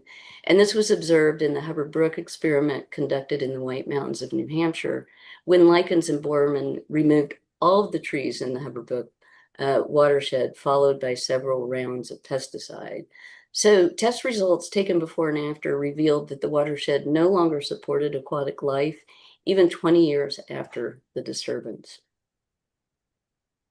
So this leads to Monica Turner's research that maintained that landscape recovery from disturbance is dependent on the frequency and severity of disturbance regimes over time and space. And a landscape may reach a critical tipping point, causing it to become unstable and shift to another state. For example, from a forested state to a non-forested state. Thus, ecosystem degradation can be seen as the incremental and progressive impairment of an ecosystem on account of continuing stress events or punctuated minor disturbances that occur with such frequency that natural recovery does not have time to occur. So this was an interesting study by Luna Leopold, and it compared degrees of imperviousness with water monitoring data and found specific tipping points that impacted stream health. So this chart by Schuler and Kimball illustrates Leopold's results. And you can see here that when watershed imperviousness reaches 10%, it coincides with impacted health. When it reaches 30%, streams are more likely to be assessed as degraded. As a result of this study, imperviousness emerged as a key indicator of water quality. And this is important because it later guided the MS4 regulations that we use today. So for our research, we wanted to know if similarly there were tipping points between stream impairment and tree canopy density. So several years after the Hubbard Brook experiment, Broadmeadow and Nisbet studied gradations of tree canopy density needed to support watershed health in a literature review of forestry practices. And they established that a 50% open woodland canopy of mixed and varied native species offers a good balance to achieve optimal riparian shade. Around the same time, Getz found that a rating of good stream health required 60% tree cover in the riparian zone of the Mid-Atlantic region. So hence variations in topography, geography, and land use patterns along urban-rural gradients can lead to varying results. So to address these differences, we hypothesized that Leopold's methods could be leveraged to determine relationships between riparian tree canopy density and stream impairment at regional, municipal, and state scales in Connecticut.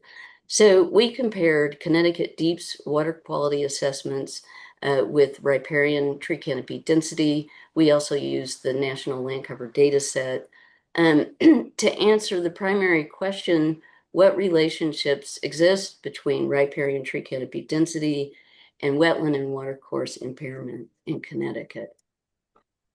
So we did this for the year 2016, and this was the year that Connecticut Deep's water quality assessments overlapped with the National Land Cover Data Set during our study period. Here on the left, you can see impaired waters, and on the right, you can see unimpaired waters. Again, we used the National Land Cover Data Set. We created this sort of riparian zone around these water assessments. We had to, of course, figure out a reasonable river width. So to do that, we brought in the National Hydrology Data Set. For smaller streams, we chose a 14-foot wide stream polygon. We removed point source pollution stream segments that we found in rural areas where populations were below 5,000 people. We didn't do this for urban areas, and I can talk more about that later, but I have a limited amount of time, which is why I'm talking so fast right now. So the next thing we do is we added nearest neighbor wetlands, and then eventually we came up with this sort of riparian buffer zone. So now we have the opportunity where we can figure out forest density within these zones. And so now we have two data sets, the unimpaired data set and the impaired data set. And then we were able to calculate forest density, and we found that we had basically 37% riparian tree canopy density within the impaired buffer zone and 63% within the unimpaired zone. Then the next step was to map tree canopy density by town. We found that 40 towns had tree canopy density below 37%, and 71 had tree canopy density between 37 and 63%.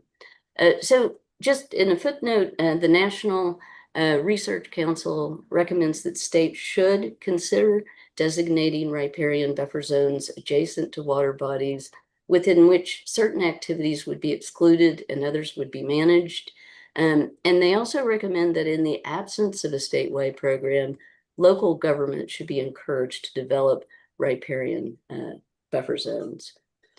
So thank you for your time, and I'm happy to answer any questions. Oh, also, I would like to acknowledge all of the people who have helped with this research. Thank you.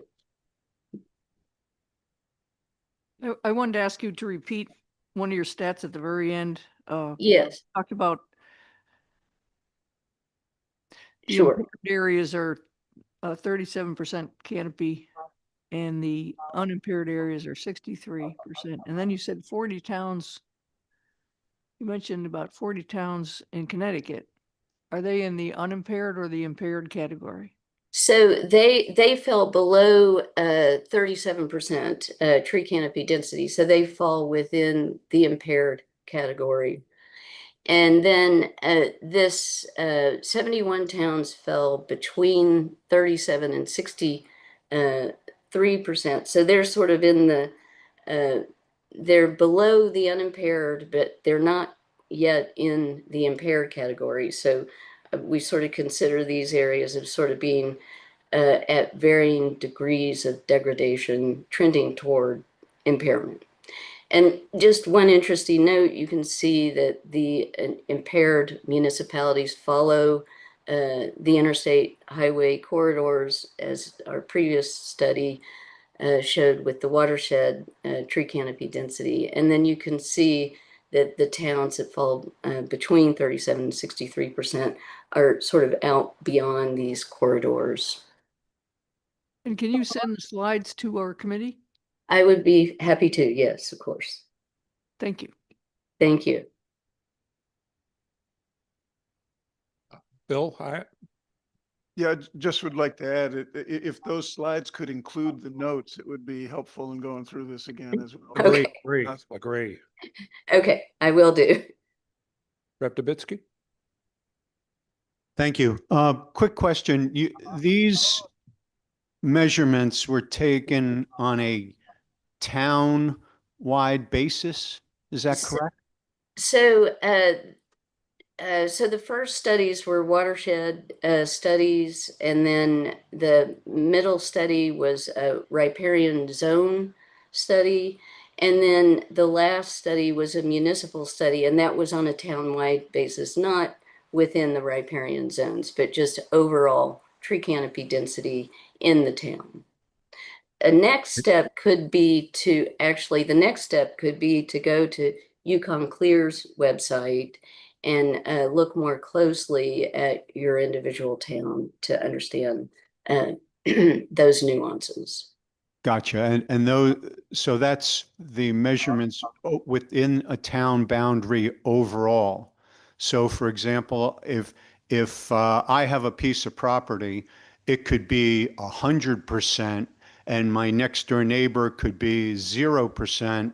And when you average it over the town, within the town boundaries, then you get your number.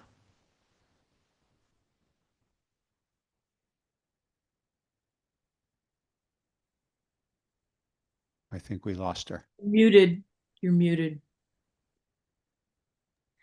Yes, that's correct. And the reason that we did that study was just to give people a general sense of where they stood town-wide.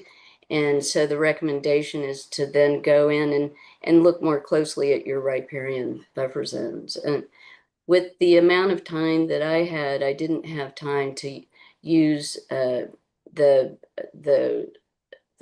1 meter data within the 100-foot buffer zone for each town.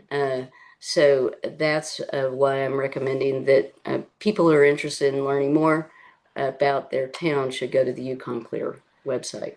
Got it. I appreciate that. The only reason I ask is because I don't want, some towns might get the impression that they have more cover than they otherwise would, and some get the impression that they have less, just because where the lines of the town are, as opposed to where the rivers and streams are. It's a very good question, and there are many nuances to this. For example, when I looked at Ridgefield and then I looked at Reading, the neighboring town, I noticed that Ridgefield only had a few percentage points less riparian tree canopy density, which surprised me because Reading feels so much more rural. But if you zoom in on Google Earth or in the National Land Cover Dataset, you can see Reading has a very large reservoir, which is open canopy. So that likely accounts for that difference. So each town has its own unique characters. And so again, to really understand individual town-wide information, I definitely recommend going to the Yukon Clear website. Thank you. It keeps coming up over and over, and we're sorry we lost you to Kentucky, but Oh, well, thank you. I come back in the summertime, so um, best time of year. we still love Connecticut. I'm remembering that some of the streams and rivers do have canopy cover specific to the stream and river, because if a stream walk was done under the conservation district purview, there would be measurements of the volunteers on overhead canopy. It's part of the form that you have to fill out for a stream walk. So some of them, we do have very specific river information and stream information. It's not statewide though. You're correct. We're running out of time. And what would you like to do? Do the consensus at this point? I think we have one more question from Mary Pelletier, and then Okay. we can do a consensus. Yeah. We're getting some consensus here. Wrote down. Yeah. I'm ready to talk it. Yeah. Mary? Tracy, just to be clear, the results that you showed didn't include cities at all? Or was the 41% included cities like Hartford? I work in Hartford. And then I actually had a question for David Dixon. So it did include all of the municipalities. I didn't include a list. I do have a list of what the percentage points were for each municipality. But this was 2016. So David's information on forest cover by municipality is probably more recent and up to date. So yeah, I don't know if Dave, you're still with us. I see you. In your study, one of the critical, I noticed you were talking about the uplands research and the riparian corridors and riparian buffers and what it mattered. In the 2010 North Branch Park River Watershed Management Study, one of the most important finding is that a forest in the city of Hartford, within the city limits, that it's fairly low in the 28 square mile North Branch watershed, the water quality actually improved because there was sufficient landscape, the undeveloped landscape around a fairly large segment. And I don't think that information has been clear that the riparian buffers at any point in the watershed can make a huge difference in the quality of in water quality, including in municipal areas. So was that what that slide, it was almost at the end, was that your finding as well? Well, it's a tool, right? And so we looked at sort of what was in the riparian zone and what was in the upland and sort of combined it to sort of suggest what it says about the water quality. But there's also a portion of that tool that allows you to play around with those land covers. So let's say you had an area in a riparian area where you wanted to, restore it, right, to a natural state. And what kind of an impact would that be expected to have with water quality? You can do that in that tool and sort of get some sense. And so it builds in some of what you're talking about in terms of if you do have a more forested riparian area, it can have an impact on water quality. Does that answer your question, Mary? Yes, thank you. And just in a comment in general, I would like to point out that we do know that the water quality is damaged by development. And one of the big challenges in urban areas is that sites that were developed with parking lots very close to the North Branch, before there were wetland laws, before there were any laws at all of protecting the riparian zone, they're damaging, and that's one of the concerns: is how do we get back that? How do we restore? How do we convince property owners that these derelict floodplains that are abandoned but were paved before there were laws need to be restored? So thank you. I don't think I see it. Are there any more questions? So I am going to attempt to state items we have consensus on. And then my co-chair is going to kind of talk the way ahead. think we have some. Right. See if anybody. Open to objections. This is over the course of our 4 meetings, modified a little bit today. That we're going to focus on the riparian zone of watercourses. There's no one-size-fits-all solution. Third, that our vehicle will be to amend the Inland Wetlands and Watercourses Act. Fourth, that we'd expect deep out of our amendments to develop new regulations to help the town, to provide clarity for the towns to enforce. And lastly, that Rhode Island and Massachusetts are potentially examples that would fit Connecticut. And then I want to leave one question not for discussion today that's not clear in my mind, that to what degree or not at all should this pertain to great ponds and lakes? And I'll turn it over to my co-chair. That's a good summary. Thank you. I heard a few more coalition statements, I think. Rep. Dubitsky suggested that one of the hesitations on the part of the local enforcement folks, the inland wetland commissions, is that the burden of proof they feel is on them. It makes them cautious. And my colleague is suggesting that we put the burden of proof on the applicant, who can come in with their studies and so on, and remove some of the ambiguity for these commissioners. Does everyone here agree with that? That it would be useful to reverse the burden of proof and put it on the applicant? All right, so we have another consensus statement. Did I misquote you? No. You didn't misquote me, but I do think obviously that is a proposal that would need to be put before a public hearing and have people who are affected be able to put their input in, because maybe they know something we don't know and they can tell us why it doesn't work. Agreed. It would.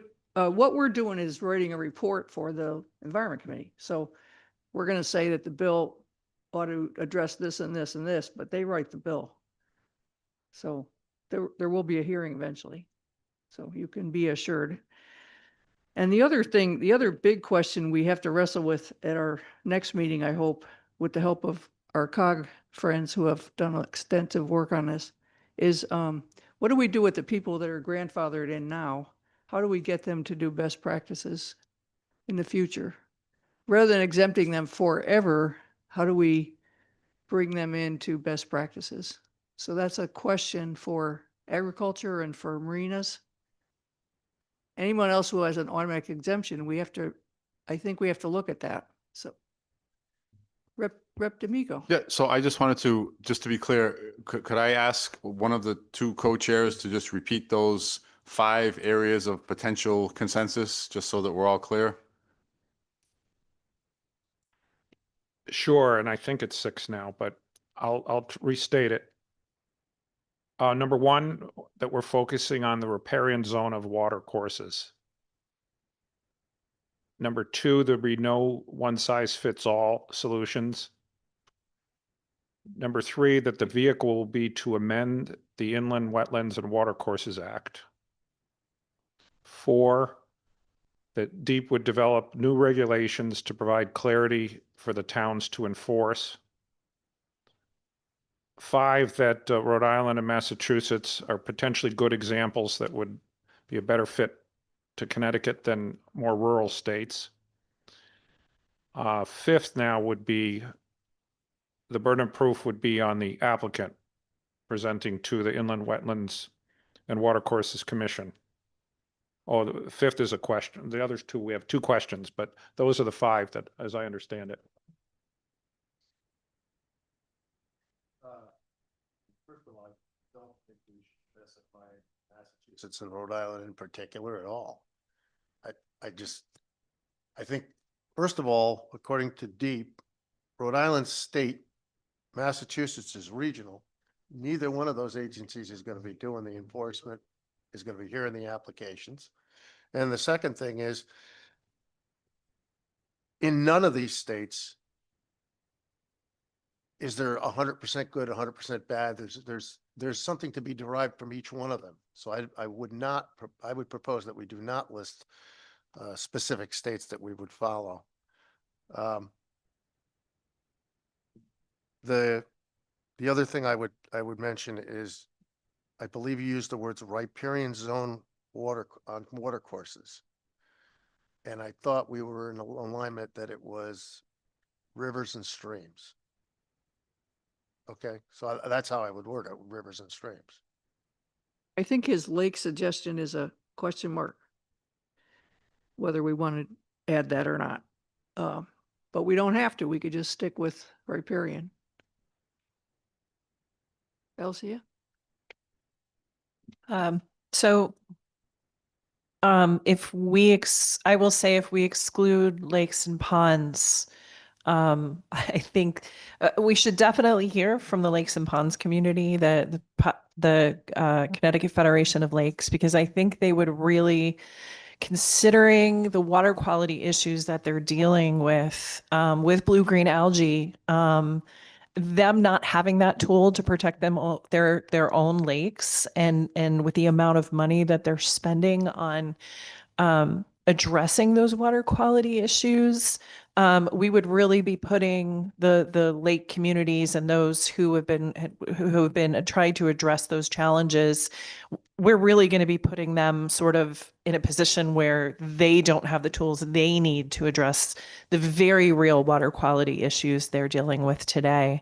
And I will say, as far as water courses go, it will be, we have to think about the challenges if we're going to parse out or try to sort of go outside the definitions that already exist within the Inland Wetlands and Water Courses Act. Water courses are defined. There would have to be a separate definition, and we should keep that in mind. I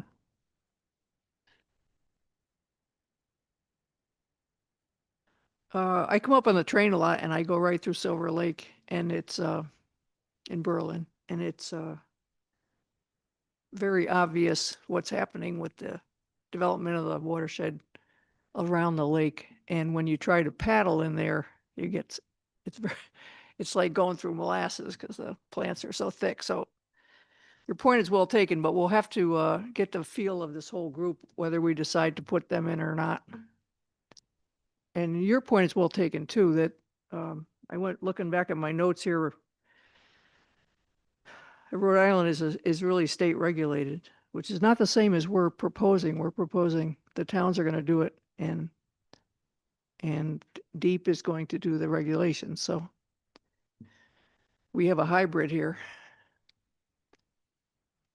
Francis?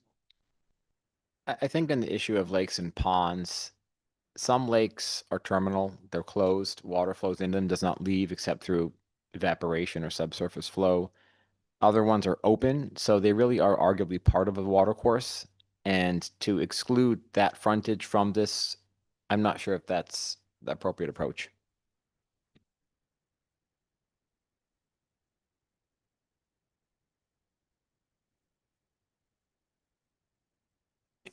Yeah, I understand and agree with removing, specifically referencing Rhode Island and Massachusetts. But I hope that that sort of consensus item will still remain, and that we would encourage looking at the regulatory language in the host of northeastern states in hopes of finding words that can be pulled out that might add clarity to and be when specifically applied to Connecticut.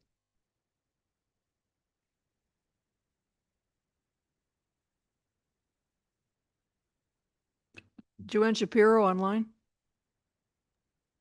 Thank you. I'm hoping that based on the science, we might all be able to agree on another consensus item, that our wetland statute really needs to recognize the inherent value of a vegetated riparian buffer, which is not recognized at all currently. And I think that's really the crux for the commissions to be able to make these decisions.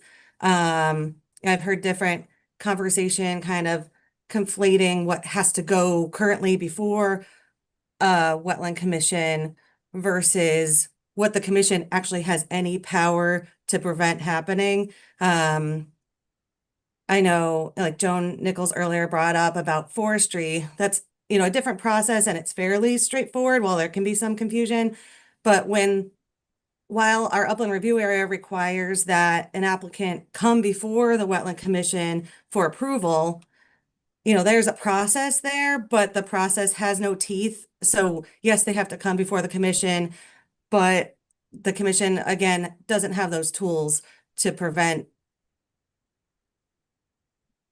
disturbance within upland review areas. It's really more all geared towards the wetland itself, and they're almost powerless to prevent any work in the upland review area. So I think just firmly codifying that the upland review, that the vegetated buffers also are deserving of protection, and not only if it can be proven that removal of them will impact the wetland itself.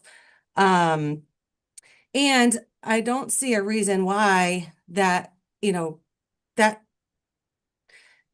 one kind of compromise here could be that acknowledging that these riparian buffers are valuable, not only to watercourses, but also to wetlands, doesn't mean you have to give a prohibitive buffer to wetlands, but even just language stating that those riparian buffers, vegetated buffers, are valuable to wetlands, water quality, would give the commission at least some tool. And again, I'm not saying one size fits all. You don't need to say a certain area along a wetland, but even just some statement, some definition in the statute to give the commissions that tool would be so valuable. What do folks think about that? A general purpose statement of value of vegetation. Deep. Yes. So I agree. I think, but with one caveat, which is that I think it's important, or it's allowable to add language to the law that states that the removal of vegetation would cause an actual adverse impact, as opposed to separating it out from adverse impact or making it its own adverse impact. And you can do that by listing the physical impacts of removing vegetation, such as, you guys all know this more than I do, but erosion and pesticides and nutrients and water temperature. And I can just say that legislative findings help create that factual basis required under Nolan for nexus. And if I can add that New Hampshire statute actually has some really good language on this. You just steal it from them. I would modify it just a little bit. I like it.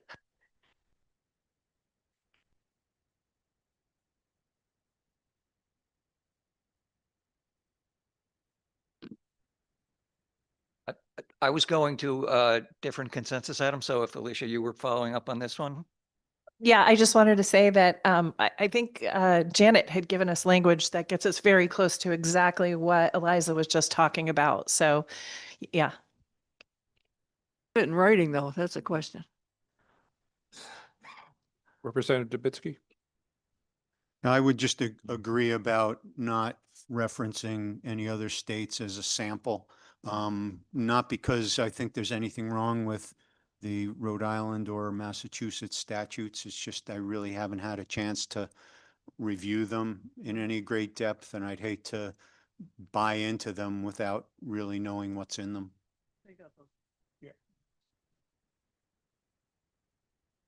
Brian? So thank you. Yeah, so I just wanted to go to the item for regarding deep and regulations and be clear on sort of what the expectation is there. I think what I was hearing was so commissions are seeking clarity on how to apply certain requirement standards, right? So and that could take the form of additional guidance. It could be updates to the model regulations as opposed to a new set of statewide regulations. Is that's what I'm thinking is the approach we need to take.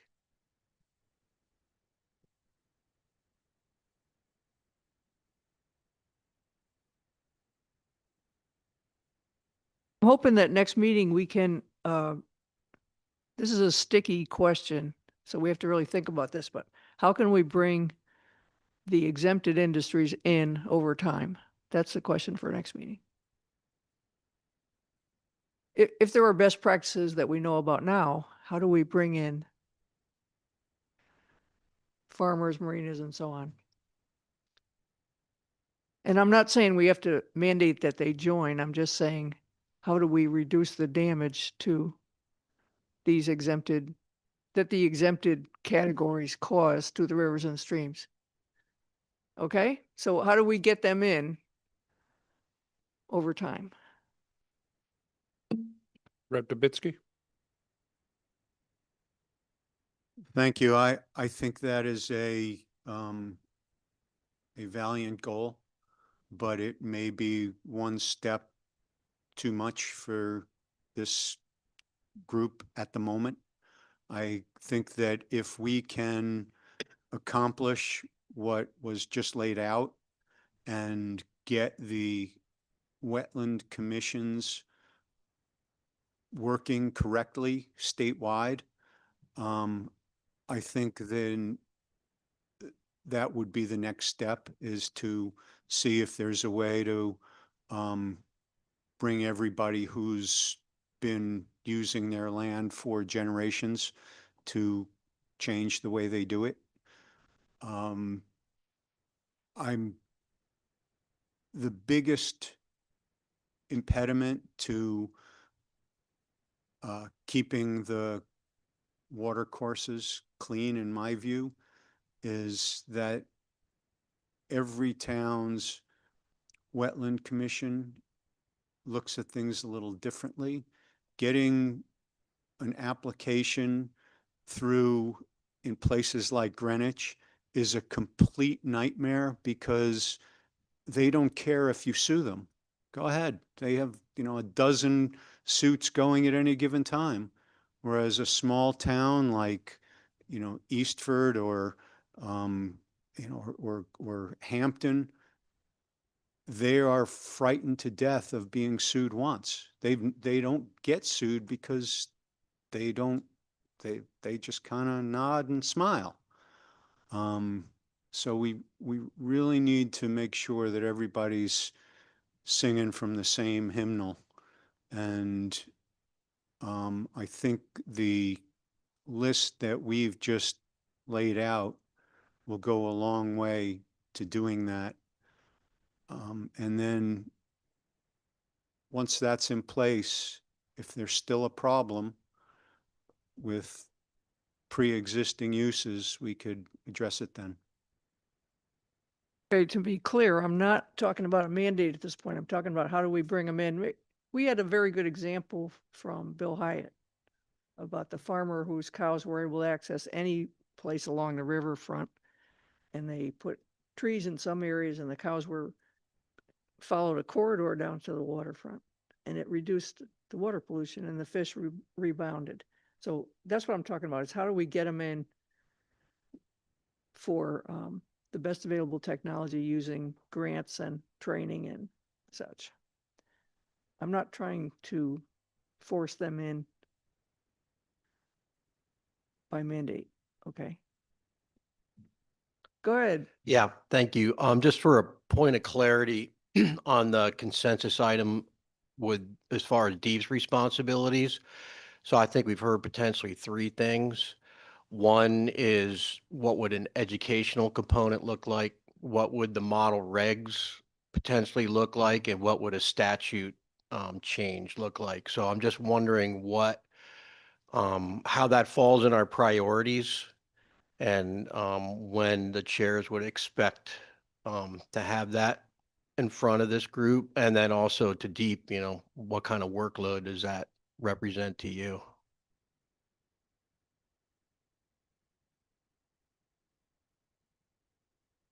I can give an opinion. Well, I'm just going to throw out that I think our focus should be the statute, almost period. Because we're legislators and this is a legislative working group, but that's, and they should be clear and doable. Well, we'll talk about the money. So I think Deep can certainly provide some legislative language suggestions. I don't know if we want to be the solely responsible for drafting that, but We're going to write a report, but part of it could be what you guys need to do this next phase. okay. So right, we could offer One coach, 169 towns. Yeah. Okay. And then as to guidance, education, model regs, we can do that. Yeah, it's going to be a little bit of a lift. I don't know what kind of time frame we're looking at for that, honestly, but Okay, thank you, but I do agree with co-chair that the statute should be the focus, so thank you.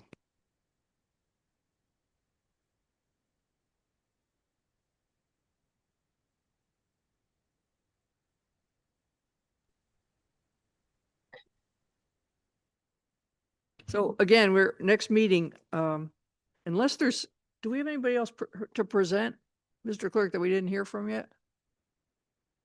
Alicia? I just wanted to, so the question of how do we bring others in, I just want clarification. Are we talking about the exemptions within the statute, or are we talking about restoration? No, in the statute, years ago, years and years and years ago, we exempted. Right. Okay. I want to make sure I was categories. clear on that. All right. It'd be nice to bring them back in gradually with grant programs or training or something. Oh, then you're talking about restoration. You get, well, for example, if the farmer is doing corn right down to the water's edge, what could we do to entice him to add a riparian buffer? Because there's two different things here. There's the exemptions within the statute going forward would applying a protection of the vegetated area within when people come to seek permits. And there's the restoration side where, we need those incentives for, work that's already been done or on properties that are not seeking permits, those incentives to be able to restore those vegetated areas in the riparian area. So I guess I need clarity on what we're talking about here, because I feel like the second part is not under the purview of this working group. It's sort of a separate subject that has to be addressed. Well, we're trying to fix this problem of not protecting the riparian corridor. And in some areas, we're not protecting it because they're exempt. So how do we fix that? That's what I wanted to bat that around and see where we go with that so we can add it to the report. It's kind of a glaring hole in the law. So, how do we address it? There are people out there that can help educate or even restore areas, and we could highlight those in the report. Yeah, just quickly, you guys passed a great farm bill last year. And I think one of the things you could do, looking at the riparian areas, is look at, can you expand that work that you did on the Connecticut Farm Bill to look at the agricultural riparian areas and do it as kind of an incentive for farmers that way, because you started along that route with that that legislation that I think was landmark. And that's one of the things that we see other neighboring communities, other neighboring states do, like New York, Pennsylvania, some of the really larger ag states. That's one of the things they're doing, is they have a real incentive program for farmers to do this. So just some thoughts. Also, from online, I'd just like to add, we really do need to figure out how to restore these floodplain parking lots that are built right up to the stream in cities like Hartford. They're not helping anyone. They're very problematic for their liabilities for the owners, but they're being used to claim new development rights, and it's very problematic. So I also want to point out it's not just agriculture, it's also cities, the damage to riparian areas before there are laws. And I agree it may not be in the purpose of this committee, but having it in the report would be a helpful way to see forward. Okay, thank you. There's a huge parking lot alongside of a medical center on the Mill River in Hamden that is upstream of the reservoir. And you're right, it does impact water quality downstream, and we probably should at least tell them which way they could go to do restoration. Anybody else for today? So I know we went over our normal time, but I think it was worth it. I had, sorry to, I just remember I also had another question online, if I may. Quick. So Hartford, one of the problems, I really agree with the representative who mentioned that this fear of being sued is a major problem, and that the different municipalities are approving and disapproving of these wetlands in totally in different ways, and they're based on their concept of economics within the city, which may be accurate or not. And so I do want to flag that there's some problems with how different municipalities choose, and that there should be some unifying standard that convinces cities that they are not just all to be developed in order to cash in on development, that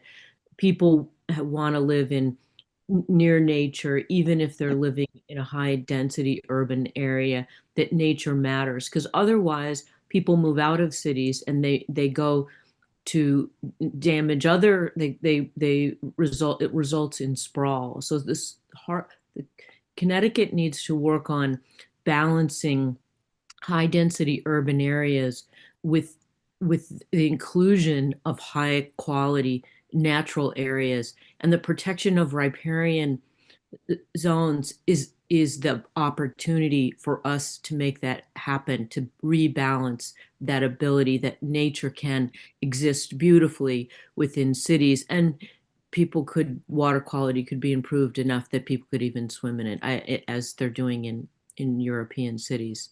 So I'm not confident that the Wetlands Commission, which has been rolled into the Planning and Zoning Commission, will ever have that vision. Okay, thank you. So could we have a motion to adjourn? And Second. Okay, all in favor? Aye. See you in December.